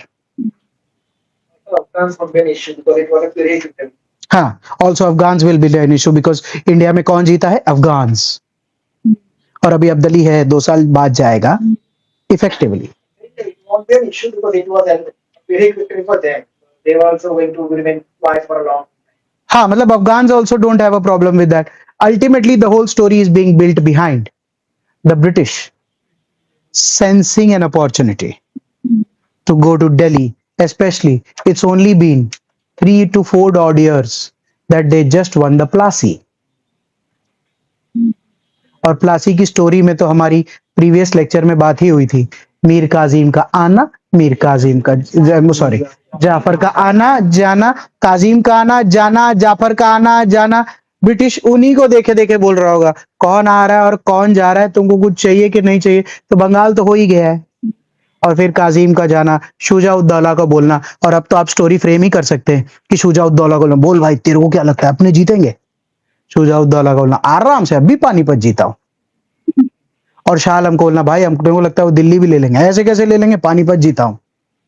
तुम पानीपत जीते हो मतलब तुम थे कहां पानीपत में? तुम मेन कैरेक्टर थे, पर आदमी क्या बोलेगा? हाँ थे। तो इसीलिए उसके बाद अगर दिल्ली से शाह आलम टू, यहाँ लिखा ही है, दिल्ली से शाह आलम टू, अवध से शुजा-उद-दौला और मीर काजिम मिलके अगर ब्रिटिश के खिलाफ बैटल ऑफ बक्सर लड़ ही रहे, तो ब्रिटिश से ज्यादा खुश दुनिया में कोई नहीं हो सकता कि बोलो हम सोचे थे हम जाएंगे, ये तो खुद ही आ गए। आओ फिर बक्सर पे। बिट्रेयल्स दिखाते हैं ना, तो वो बिट्रेयल्स की मैंने बहुत सारे बिट्रेयल्स हैं। जैसे one of the betrayal itself is by Shuja-ud-Daula. One of the betrayals is by Shuja-ud-Daula. जैसे आई तो just have to plot Panipat and move ahead, but इतने से इंसिडेंट्स पे पूरा मूवी बन सकता है ना, 3 घंटा बात हो सकती है। फिर राजपूतों ने क्या कहा, उसने क्या कहा, क्योंकि इस वाले ही बैटल्स में ऐसा था कि जब ये यहाँ जा रहे थे तो ग्वालियर से भी चर्चा थी। आप आएंगे ना? इंदौर से भी चर्चा है, आप आएंगे ना? तो उनको भी तो चलना जाना पड़ेगा ना। तो पर वहां पर अगर इंदौर ग्वालियर को लेकर बात करें तो सल्तनत चेंज हुए भी 40-50 साल हो गए ना, क्योंकि रणवीर सिंह लेकर आया था 1720 में, अभी 1760 है, तो एक जनरेशन तो आगे बढ़ा होगा ना। और धीरे धीरे, I am just going to talk about it in 2 minutes, धीरे धीरे ऐसा होने लग रहा था कि नाना साहेब पेशवा के डाउनफॉल के बाद और इसके आने के बाद वैसे भी ग्वालियर, इंदौर, नागपुर और बड़ौदा ये बात करने लग गए थे कि we don't technically own any allegiance to the Marathas now, we are independent kingdoms. So it is the Pune Peshwa who are fighting.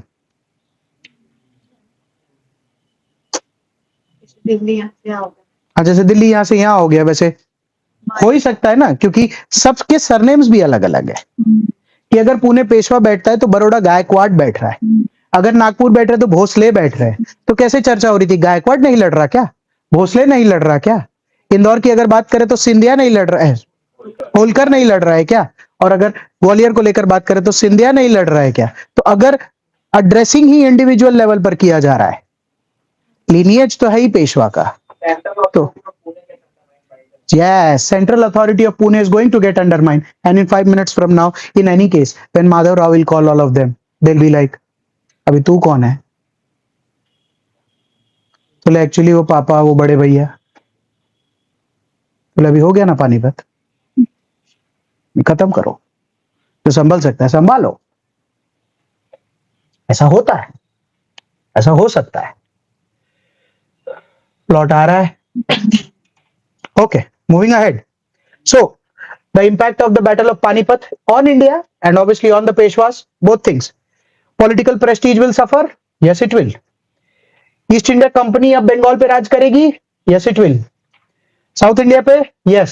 Afghans 2-3 साल में चले जाएंगे. Yes. It was decided who could not rule in India and who could rule in India was still a remaining question after the Battle of Panipat. And 1761, too early in life, Madhav Rao comes to the game. Take 2 minutes and just brainstorm in your mind, because यहां तक की एक character sketching है, इसके बाद दूसरी। 2 minute का time लेकर खाली देख लीजिए। Give me also 2 minutes।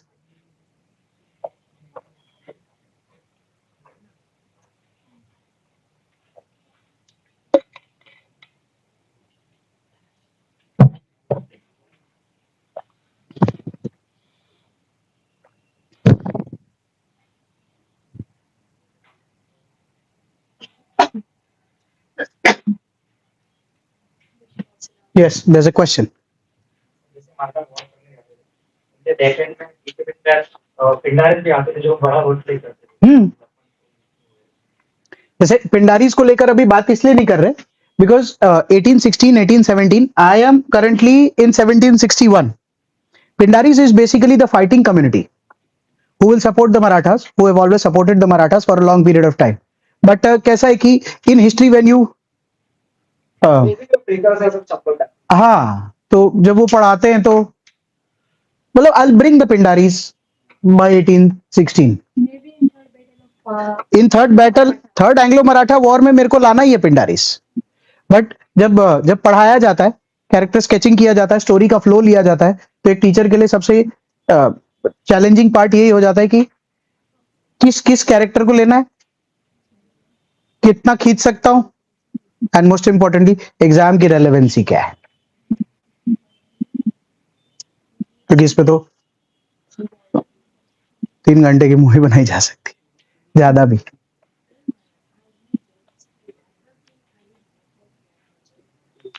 That side just interfered. जैसे when they were going back तो लूट वूट लिया था and everything, that is what is written. हाँ हाँ, कोल्हापुर एम्प्टी सीट नहीं है। कोल्हापुर में ऐसा है कि ताराबाई के स्वर्गवास के बाद शिवाजी 2 उधर बैठते हैं। हाँ, मतलब फिर वो लिनिएज में वो चल रहा है। हाँ, बिकॉज कैसा है कि Peshwas were then less interested in the descendancy factor at Satara and probably Kolhapur, because matter sort हो गया था ना कि अभी हम ही डोमिनेट कर रहे गेम में। तो Kolhapur out of respect Tarabai, Shivaji 2 and descendancy वहां पर एक अलग टाइप से कंटिन्यूड है ऐसा। और वो क्योंकि मेरे कैरेक्टर में काम नहीं है स्टोरी में, so I did not pick that up. Can I move ahead please? Okay, talking about Madhav Rao, I said कि अपनी तारीफ में कुछ बताइए माधव राव। तो उन्होंने कहा साहब 17 साल की कुल उम्र है। उन्होंने कहा बोर्ड पे लिखा है 1761 टू 1772, तो मतलब आप 11 साल बाद आपका स्वर्गवास हो जाएगा। बोला हाँ 28 पे। उन्होंने कहा कैसे? शराब पी के। He will die at the age of 28 due to consumption. But the textbook talks about Madhav Rao being one of the most talented statesmen during his time period. जैसे you won't believe Shah, मतलब what did Madhav Rao do, sir, in his life? He also fought against the Portuguese. He defeated the Nizam again.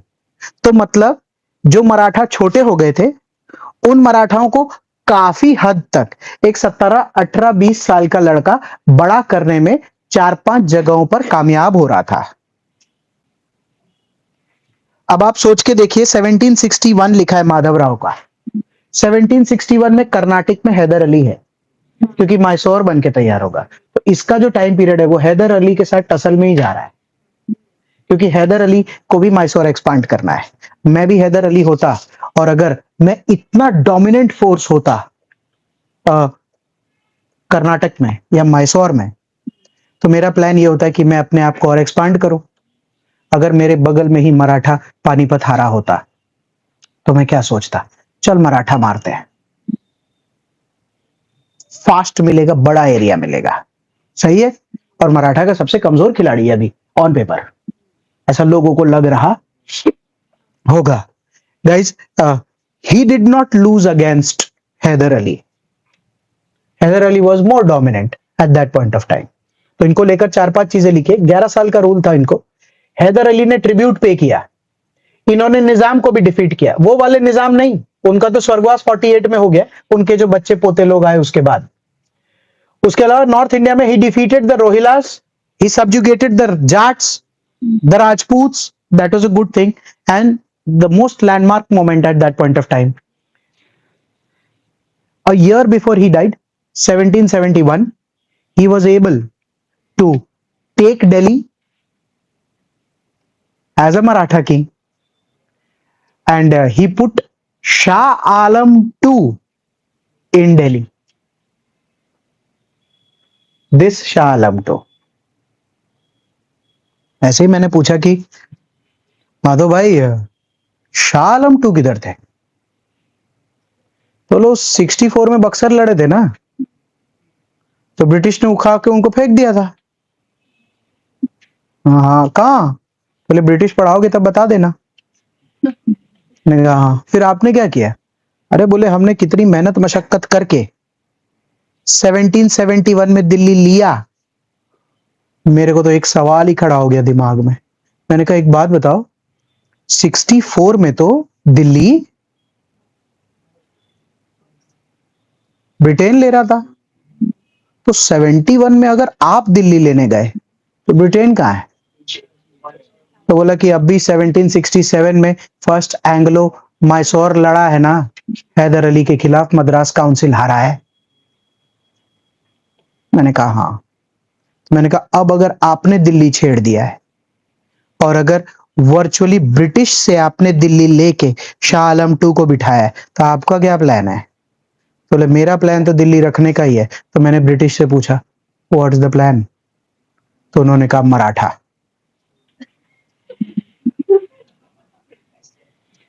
Because Maratha is at its poorest at that point of time, so why not take Maratha? अगर आप अपने आप को Britain imagine कीजिए और 1771 का imagination रखते हैं, बराबर है? तो 17 बोर्ड पे देखना, 1771 में मैंने इधर हाथ रख दिया है। 1771 में ये पूरा का पूरा एरिया तो ब्रिटेन के पास हो ही रहा है, वर्चुअली हो रहा है कि नहीं हो रहा है उसका मतलब नहीं है। कोई ऐसा नहीं है जो लेगा, तो चाहिए हो तो ले सकते हैं। 1771 में दो ही ऐसा पैच है इंडिया में जो बहुत ही मजबूत पड़ रहा है ब्रिटेन को वर्चुअली, हैदर अली एंड माधव राव, क्योंकि 71 में दोनों जिंदा है ना, बोर्ड पे दिख रहा है। और उस टाइम पीरियड में अगर माधव राव जैसा कोई कंपटीटर हो जो जो जो बोले कि मैं फिर दिल्ली लूंगा, मैं ब्रिटिश होता तो एक बार के लिए इस बात से जरूर घबराता कि अरे अब यार ये भी अपने बाप जैसा ही निकला, काफी मजबूत लग रहा है। और कौन बता सकता है कि कौन अगले साल मरेगा? 17 की उम्र में अगर तुम 1771 देखते हो तो वो 27 का ही है। तो अगर किसी 27 साल के लड़के को तुम देखो और तुमको लगे कि ये तो खेल रहा है गेम में, तो ये वाइब तो आएगा ना कि ये 50 साल की उम्र तक टिक गया। तो वापस से कहीं ये एस्टेब्लिशमेंट नहीं हो जाए कि दिल्ली कौन रूल करेगा। Consumption at the age of 28, otherwise सही जा रहा था गेम, उतना बुरा नहीं था। इस गेम का जो सबसे खराब प्लेयर है रघुनाथ राव। हमने इनसे पूछा आपको क्या दिक्कत है? तो इन्होंने बोला कि सर पता है, जब सुनना, जब मेरे भतीजे माधव को बनाया था पेशवा, हमने कहा हाँ मतलब भतीजा आपका बिल्कुल सही है। तो बोले कि मेरे भाई के मरने के बाद यहां 5 क्यों नहीं लिखा, 4? मैंने कहा फेयर। बोले कि पानीपत में विश्वास को भेजा तो बोले कि आपको तो दिख रहा होगा ना कि नाना साहेब, शमशेर बहादुर, सदाशिव राव ये तीनों एक उम्र के हैं, तो आपने भी क्यों नहीं बोला कि मैं भी हम उम्र हूं? मैं भी तो सगा भाई हूं ना, चचेरे 2 भाई चले गए तो मैं नहीं जा सकता था? तो मैंने कहा कि जा सकता था, नहीं बैटल ऑफ पानीपत के लिए। हमने कहा जा सकता था। बोले अब ये सब चले गए बोर्ड में जो ऊपर थे, ये भी चला गया, तो हेरिडिटरी अगर हो रहा है तो फिर एक बार रघुनाथ राव भी तो पेशवा बन ही सकता है ना सर। ये तो बहुत छोटा है, 17 ईयर ओल्ड है। हमने कहा रघुनाथ क्लेश हो जाएगा। ये बात अगर रघुनाथ को पता है तो ब्रिटिश के लिए भी ये बात पता चलना क्या बड़ी बात है। अगर ब्रिटिश दो तरीके से बहुत अच्छे से मार सकता है इस गेम को। कैसे? अगर मैं भी होता एज ए ब्रिटिश तो यही करता, कैसे भी मराठा अंदर से तोड़ो और कैसे भी करके मराठा और मैसूर को लड़ाओ। सही है, तभी कोई भी सल्तनत टूटती है ना। हैदर के केस में तो समझ आ गया था कि हैदर को मराठा से लड़ाना ही पड़ेगा। आपस में वैसे भी दोनों लड़ रहे हैं, क्यों दोनों को एक्सपांड करना है, तो वो तो कोई प्रॉब्लम नहीं है। पर हैदर अंदर से नहीं टूटेगा, क्यों? क्योंकि हैदर का बेटा टीपू सुल्तान है अगला। इधर भाई बंधु बहुत हो रखा है, तो इधर रघुनाथ से बात करो। British went to Raghunath and said, हमको तो लगता है कि तुम ही पेशवा होने चाहिए थे, छोटे छोटे बच्चों को पेशवा बना देते तुम्हारे में। सही है। अब बोले कि क्या करें? बोले अब तो तुम दादू हो गए हो, क्योंकि अगर माधवराव मर जाएगा तो अब क्या माधवराव का बेटा बनेगा क्या? तो बोले हमको क्या मालूम कौन बनेगा। तो बोले आप इतने काबिल है, आपका सग्गा भाई है नाना साहेब पेशवा, आपके खुद के पापा है बाजीराव। तो जब छत्रपति में ऐसा हो सकता है, छत्रपति में ऐसा हो सकता है कि शांबा जी के स्वर्गवास के बाद राजा राम बन सकता है, तो नाना साहेब पेशवा के बाद रघुनाथ राव क्यों नहीं बन सकता? बोला हमको भी यही लग रहा है, हमारा नंबर कब आएगा? तो हमने कहा कि फेयर डील। अब मुद्दा इस बात का है कि जब 1772 में जब माधवराव का स्वर्गवास हुआ, तो वो जो कभी नहीं होना चाहिए था ना, वो पेशवा में पहली बार हो गया। देखना बोर्ड पे, देखना। ये 28 की उम्र में मरे।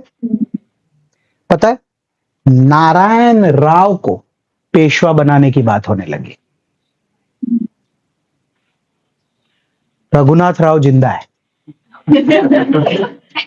वो क्या बोल रहे हैं, हेरिडिटरी नहीं था।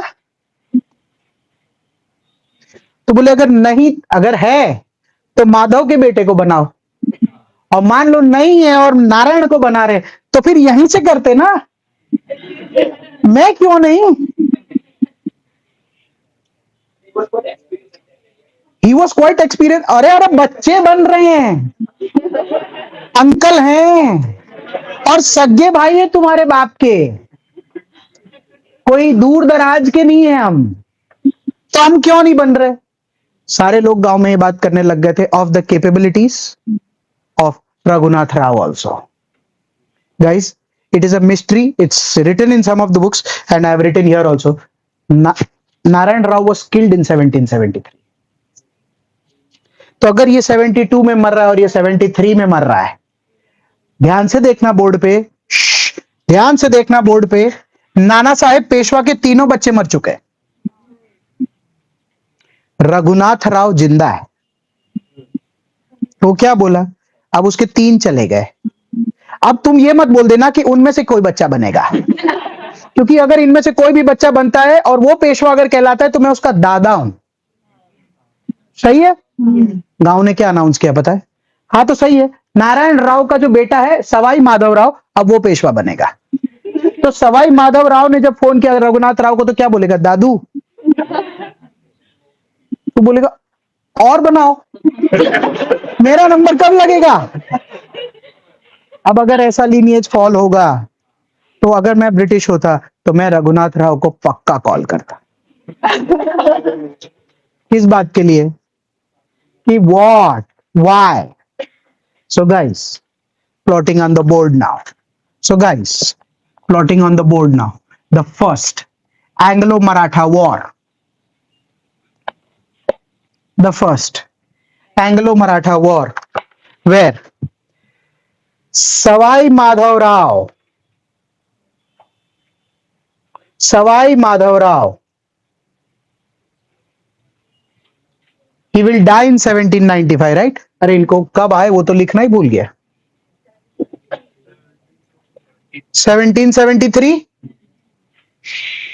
When he comes in 1773, he will die in 1795. So he has a decent time period of around 22 odd years.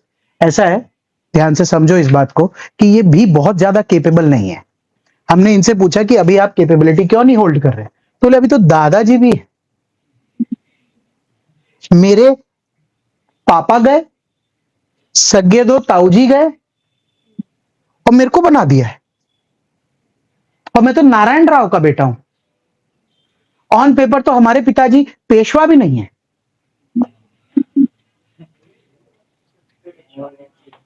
वही बोल रहा हूं कि तभी तो मिला है. तो बोर्ड पे अगर मुझे लिखने की नौबत आई तो मुझे क्या करना पड़ेगा? अगर ये फोर्थ है, बोर्ड पे देखना, तो ये फिफ्थ है, तो ये सिक्स्थ है.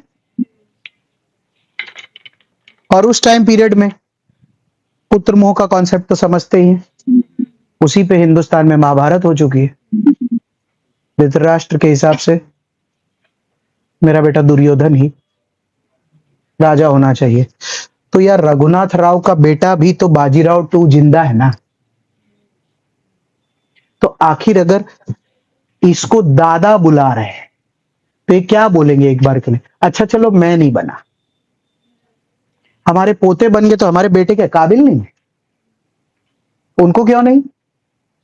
तो मैं अंग्रेज होता तो मैं क्या करता? मैं तो यही करता ना कि ये बात तो सही है, उनके बच्चे पोते सब एक एक करके अपने नाम के आगे टैग लगा लगा के जा रहे हैं as the fourth Peshwa, fifth Peshwa, six Peshwa. और रघुनाथ राव का जो लीनियज है वो तो कभी आगे बढ़ ही नहीं रहा है. सही है. उस टाइम पीरियड में फर्स्ट एंग्लो मराठा वॉर, मैं ना यहां लिख रहा हूं first Anglo Maratha war.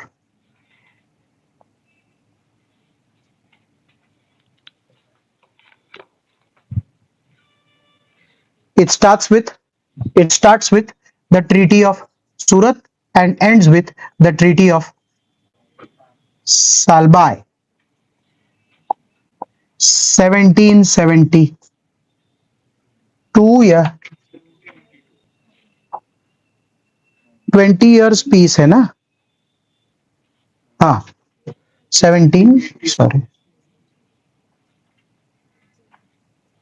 82 hold.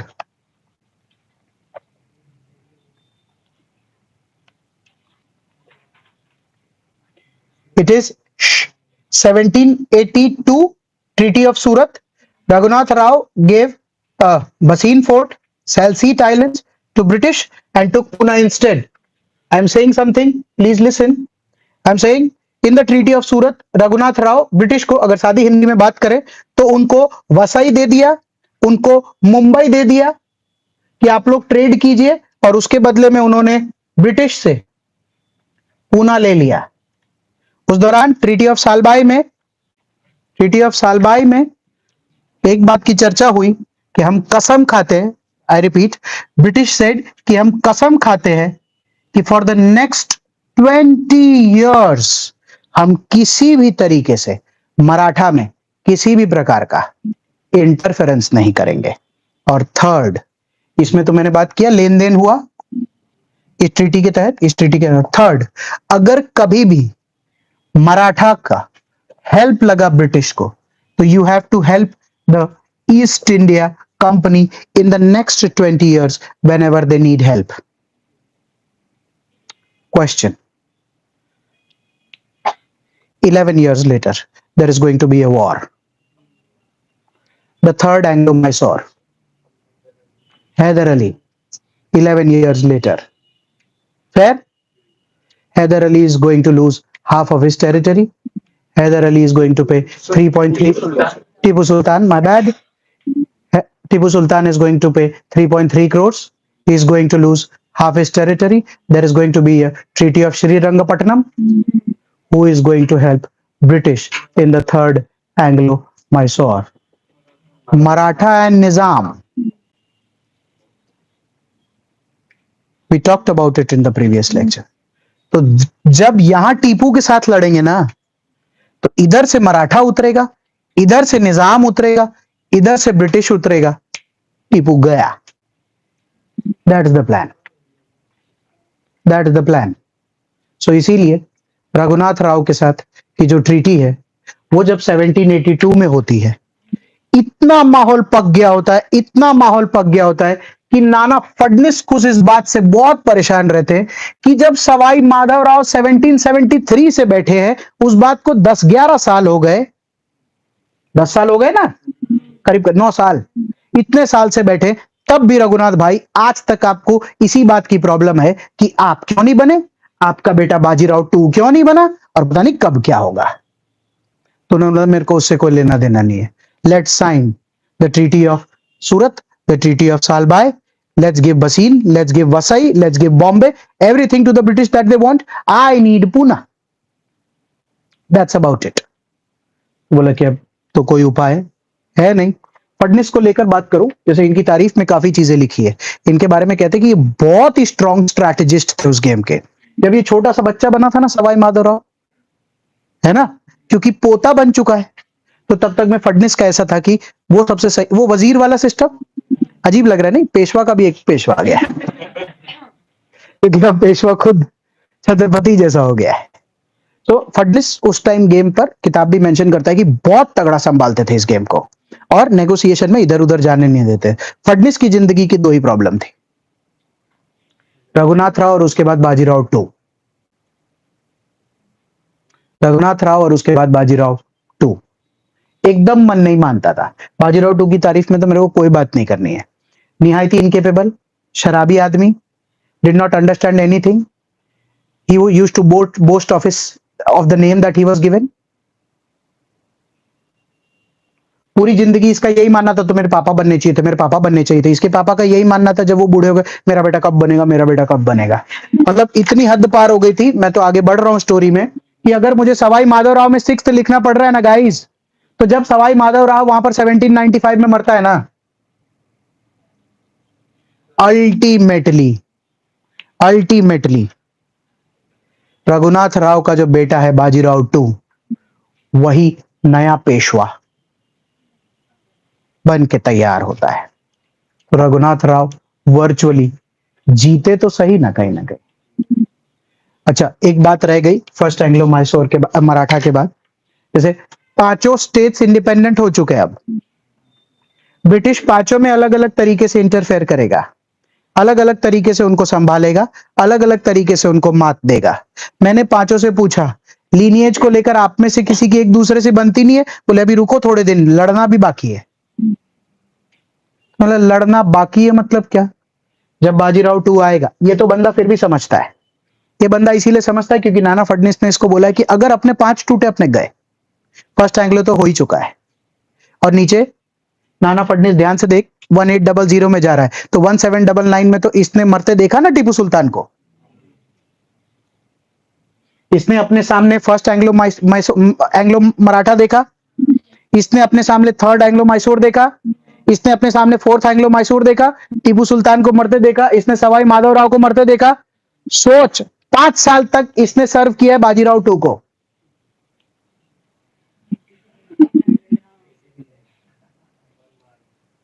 Bajirao 2 को sheer frustration he must have felt exactly। Bajirao 2 को लेकर यही बोला जाता है, जैसे he was not groomed properly, utterly worthless, अल्लाह ढिमका, ये सब चीजों का इशू है बाजीराव 2 को लेकर।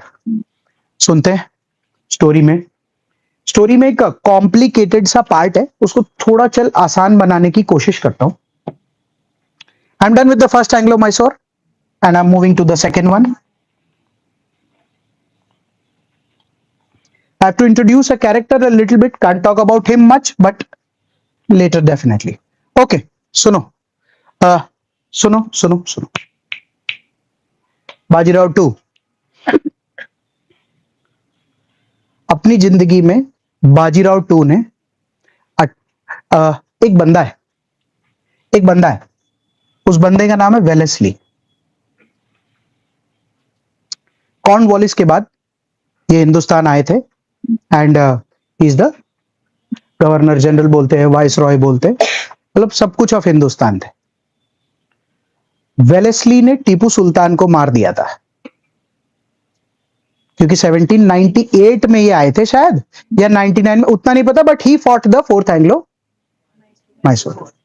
तो मैंने वेलेस्ली से ऐसे ही पूछा कि साहब व्हाट्स द प्लान, तो बोले कि देखिए ऐसा है सर, हमसे जस्ट पहले कॉर्नवालिस भाई साहब गए थे, अभी कुछ दिन ही हुआ है गए हुए, और मेरे कॉर्नवालिस के बाद शोर भाई साहब गए, और अभी मैं आया हूं। तो मेरे को तो दो ही चीजें बोल के भेजी है कि final nail in the Maratha and Mysore coffin मार देना। हमने कहा कि तो आप क्या करोगे? बोले कि हम लोग तो एक कॉन्सेप्ट चलाते, उस कॉन्सेप्ट का नाम है सब्सिडियरी अलायंस। तो हमने कहा ये कब पढ़ाओगे? तो बोले वो ब्रिटिश के वक्त पढ़ा देंगे। हमने कहा ठीक है, फिर मुद्दा क्या है? तो बोले कि हम, मेरे को तो छोटा छोटा दो ही इंस्ट्रक्शन है कि कैसे भी करके मैसूर का स्वर्गवास होना चाहिए और कैसे भी करके मराठा का स्वर्गवास होना चाहिए। और मेरे ही टाइम पीरियड में, सर आपने भी क्लास में पढ़ाया होगा, 1803 आएगा और मेरे ही टाइम पे हम दिल्ली जाएंगे। हमने कहा हाँ बिल्कुल, वो तुम ही हो? सर मैं ही हूं। तो मेरे को ना इंस्ट्रक्शन दिया गया है कि पूरा इंडिया एक करके जाना है, और लास्ट में सर 2 ही रजवाड़े बचे हैं, और सर 1800 आ गया है। तो अब क्या है ना, अब तो मैसूर भी खत्म हो गया है, तो अभी ना सर मेरे को कैसे भी करके मराठा समेटना है। तो हमने कहा तुमको शर्म नहीं आ रही? तुम बाजीराव 2 को मारोगे, ये तो खुद ही मर जाएगा। बोले सर एक्चुअली में क्या है कि हमारे माई बाप लोग जो थे, वो लोग जब ट्रीटी ऑफ बसीन साइन करके गए थे ना सालबाय, तब ना 20 इयर्स पीस की बात हुई थी। तो सर अभी क्या है कि 1-2 साल में जब 1802 आ जाए ना, तो एग्जैक्ट 20 साल हो जाएगा। तो ट्रीटी का रिस्पेक्ट खत्म करने के बाद फिर मैं सोच रहा हूं कि एग्जैक्ट 1782, हाँ, तो 1802, 1800, वो 6 साल चला। कौन सा पहला वॉर? 84 में खत्म हो गया था मेरे हिसाब से। इट स्टार्टेड इन 1776, हाँ yes. See, talking about the wars in detail, when we start with the British side of the story, हाँ, उसमें क्या है कि I have to talk about Warren Hastings, I have to talk about Cornwallis and whatever they did. So when we talk about the British, when we start, that time we have to again talk in detail about the wars. As of now, जैसे I talked in my previous lecture, both sides are going. मेरे को कैसे भी करके British side का एक बार के लिए आधा बात करना पड़ेगा। Are you with me? Okay. 1782, तो 1802 ट्रीटी ऑफ बसीन, 20 साल खत्म हुआ। ऐसा है, 2 बंदे बैठते थे गेम में, एक था साउथ, मतलब ये वाले एरिया में वेलेस्ली बैठते थे, और एक बंदा था लेक करके, वो नॉर्थ में बैठते थे। तो ऐसा था कि किताब ये मेंशन करता है, जैसे पता है बाजीराव 2 ने दिवाली के दिन खुद ही अटैक कर दिया था होलकर्स पे, इंदौर। होलकर जीत गए तो भी ठीक है, होलकर जीत गए तो भी ठीक है। बाजीराव 2 ने वेलेस्ली का शरण ले लिया। वेलेस्ली बोला कि मैं खुद ही आ रहा था, तू कहां आ गया? आओ बैठो अंदर। तो बोला कि साहब वो मेरा एरिया ले लेंगे, तो आप मुझे बचा लो, ऐसा है वैसा है, आप तो मेरे पिताजी को भी जानते थे, तो फिर लाओ बैठो अंदर। इतना सब बढ़ चढ़ गया था कि सिंधियास कहां से है? Gwalior also attacked Holkars. होलकर जीत गए। तो ऐसा हो गया कि ग्वालियर भी कमजोर पड़ गया, सुनना, और पुणे भी गया। अब कैसा था कि लेक ने नॉर्थ इंडिया ले लिया और वेलेस्ली ने मतलब साउथ। तो वेलेस्ली ने इस गेम को बहुत ही खूबसूरती से होलकर को अटैक किया, इंदौर, फिर नागपुर, फिर इधर उधर के जालना वगैरह एरियाज में जितने भी वॉर्स थे वो लड़े, और लेक को बोला तू ग्वालियर ले, आगरा संभाल, ये पूरा खेल खत्म कर। और सेकेंड एंग्लो मराठा लड़के इसको 1802, 1803, 1804 शायद 5 तक आ गया था, 5 तक आ गया था। एंड फाइनली, मतलब उतना डिटेल में मैं जा नहीं पाऊंगा अभी, एंड फाइनली वेलेस्ली और लेक ने मिलके इस पूरे गेम को 1805 तक खत्म कर दिया। और मराठाओं ने अपनी तरफ से, उसमें भी बाजीराव टू ने ट्रीटी ऑफ बसीन साइन करके अपनी तरफ से मराठाओं को ब्रिटिश को ऑलमोस्ट सब कुछ हैंड ओवर कर दिया था, अदर देन जो रजवाड़े, जो अब नहीं बोलते कि ये बड़ौदा का इतना एरिया, तो छोटे छोटे फोर्ट्स, किला, राजा, रजवाड़ा, वो इनके पास बचा रह गया था ट्रीटी ऑफ बसीन के बाद। मैं यहां लिखता हूं, the result was treaty of बसीन। जब ये सेकंड एंग्लो मराठा खत्म हो गया तो वेलेस्ली लौट गया, खेल खत्म। हमने बाजीराव टू से पूछा आजकल क्या करते हो? रह रहा हूं पुणे में, कोई काम धंधा तो है नहीं। गाइस, ऐसा किताब भी कहता है कि 1803-4 में तो वेलेस्ली दिल्ली चला गया, 1809 में तो वो लोग रणजीत सिंह पंजाब और सिखों से बात कर रहे थे, पांचों मराठा सल्तनत तो खत्म हो ही गई थी, जितना वो सब पट्टा वट्टा था सब खत्म हो गया था। रघुनाथ राव तो ये बाजीराव तब भी मान नहीं रहा था। तो ये तो सेकंड हो गया, मैं यहां पर लिख रहा हूं 1816 में, क्योंकि ये 1802 है ना और 5 में खत्म।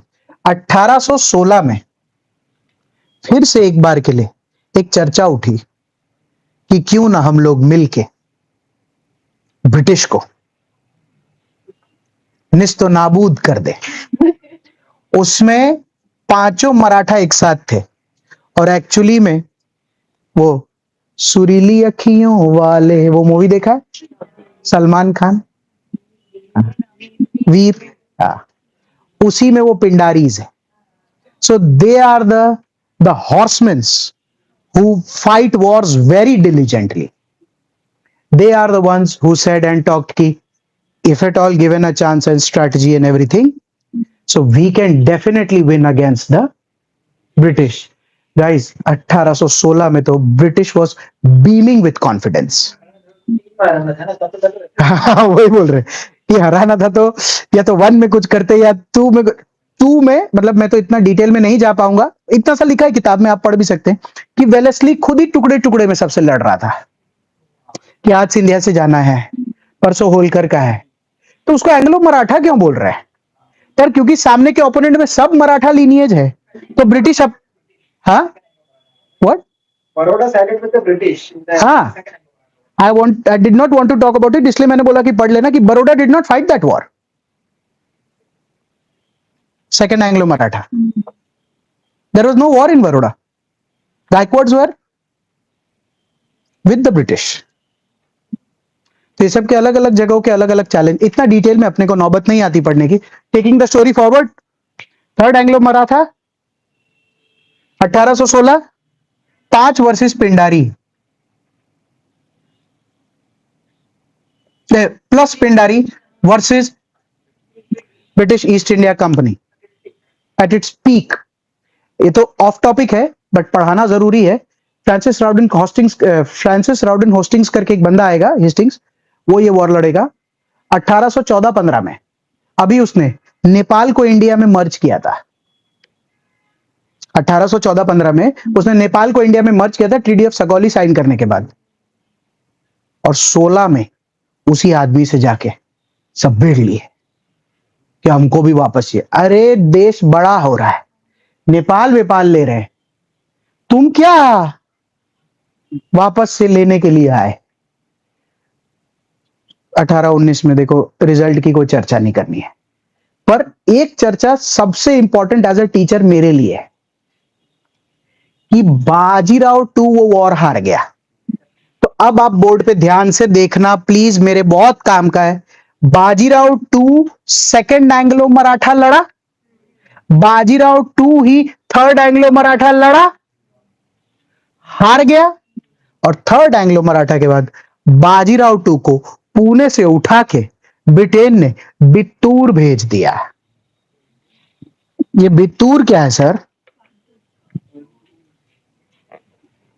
सुनना, एक कानपुर के पास में एक जगह है Bithoor. Bajirao 2 after losing the third Anglo Maratha war was, please board पे please, he was pensioned at Bittur. I don't remember the amount, it is शायद 8 लाख रुपए। क्या वहां रही है चुपचाप, अब आपका मराठा नहीं है। खेल खत्म। खेल खत्म होने के बाद ब्रिटिश ने, किताब भी ये मेंशन करता है कि सतारा में, अब क्योंकि बहुत पुणे पुणे चल रहा था, शिवाजी के डिसेंडेंट को बिठाया, और ये चर्चा हुई कि पेशवा कभी मराठा थे ही नहीं, तो शिवाजी शाहू के लीनिएज से किसी को बिठाया और बोला कि आज से आप मराठा है, आराम से रहो, તમારે કઈ પ્રોબ્લેમ નથી, અને જે પ્રોબ્લેમ હતું એ ભાઈ બિત્તૂર ચાલ્યા ગયા, પેન્શન। स्टोरी वार्ता पूरी। ऑफिशियली हिस्टोरिकली किताब ये कहता है कि बेटा बाजीराव 2 जो है ना, उसने 2 एंग्लो मराठा लड़े हैं। Second Marathon is much more confused as to which side is right. हाँ, obviously I am not going into that also कि which he, मतलब you will see in the book he is very confused, he doesn't know what to do, he doesn't know which side to fight। कभी उधर लड़ रहा है, क्यों बोला कि अरे पापा के साथ, तो बोला कभी होलकर तूने मेरे साथ ऐसा किया था, तू देख अभी, कभी सिंधिया के, अरे बोला भाई आप तो हूं छे, बट व्हाटएवर हैपेंड गाइस, हमको आगे बढ़ना है। Bajirao 2 was pensioned in Kanpur, guys, lump sum डेट लेते, 1820 he was in Kanpur। he did not have a progeny, बच्चे नहीं हुए, बच्चे नहीं होने, अच्छा वो अपने सेना के लोग इधर उधर दोस्त यार दुनियादारी 4-5 महामंत्रियों को लेकर गए थे, उसमें से एक महामंत्री की बेटी का नाम, वो बेटी उधर ही पैदा हुई थी, मणिकर्णिका है। फिर एक महामंत्री की बेटी मणिकर्णिका है, क्योंकि वो किसी मणिकर्णिका घाट पर पैदा हुई है।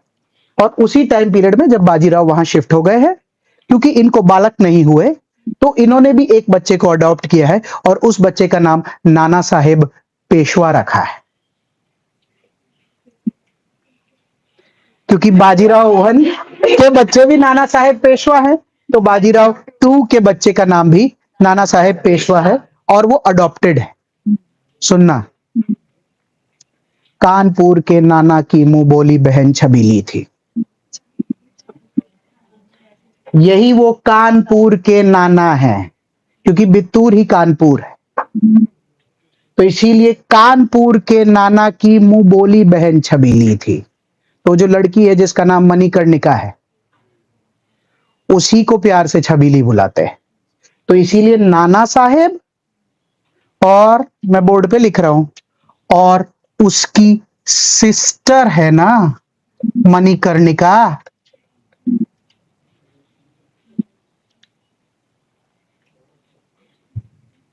नहीं, ये पूरा सेना वेना लेकर गए थे ना, तो उसमें से एक सेनानी की बेटी है वो। तो जब बाजीराव बैठते हैं ऐसे ही आराम से, और उनका सेनानी उनके साथ बैठता है, तो बाजीराव के भी बच्चे हैं ना नाना साहेब, तो सेनानी की भी बेटी है मणिकर्णिका, तो दोनों हम उम्र है, खेलते कूदते, ये बंदा अडॉप्टेड है। इसीलिए कानपुर के नाना की मुंह बोली बहन छबीली थी, सही है ना, नाना के संग पढ़ती थी वो, नाना के संग खेली थी। फिर उस बंदी का 3 नाम है, जो उसका ऑफिशियल नेम है वो मणिकर्णिका है, जो उसका घर का पेट नेम है वो छबीली है, हाँ, मनु है, और फिर पापा मन्नू गाइस रिलैक्स, क्योंकि मेरे को वो, और फिर जब उनकी शादी हो जाएगी तो शादी होने के बाद उनका नाम चेंज हो जाएगा, तब वो लक्ष्मीबाई कहलाएगी। तो इसीलिए वो जो कविता है जिसके बारे में मैं चर्चा कर रहा हूँ वो यही कविता है, और यही वो स्टोरी है कि कानपुर के नाना की मुंह बोली बहन छबीली थी लक्ष्मीबाई, नाम पिता का वह संतान अकेली थी, नाना के संग पढ़ती थी वह नाना के संग खेली थी, तो वो नाना कोई नहीं है, अडॉप्टेड सन नाना साहेब पेशवा ही है। फिर when the story goes to 1857, when the story goes to 1857, तो यही नाना साहेब बड़े हो जाएंगे और तभी मणिकर्णिका भी बड़ी हो जाएगी।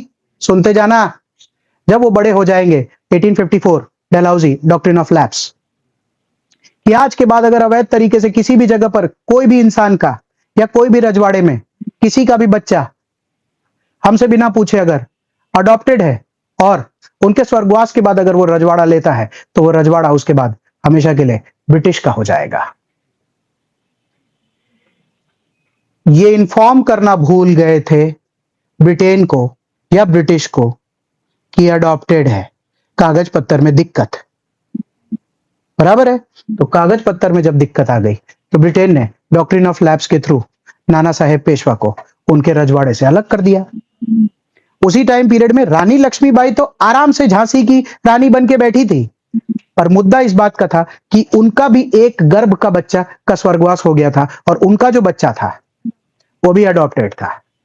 और क्योंकि पति का भी स्वर्गवास हो गया है और क्योंकि बड़ा वाला गर्भ वाला बच्चा भी स्वर्गवास हो गया है, तो जो उनका गोद लिया हुआ बच्चा है वो झांसी का राजा है, और इनका जो भाई है वो बित्तूर का राजा है। तो डॉक्ट्रिन ऑफ लैप्स से दोनों को इंपैक्ट आता है।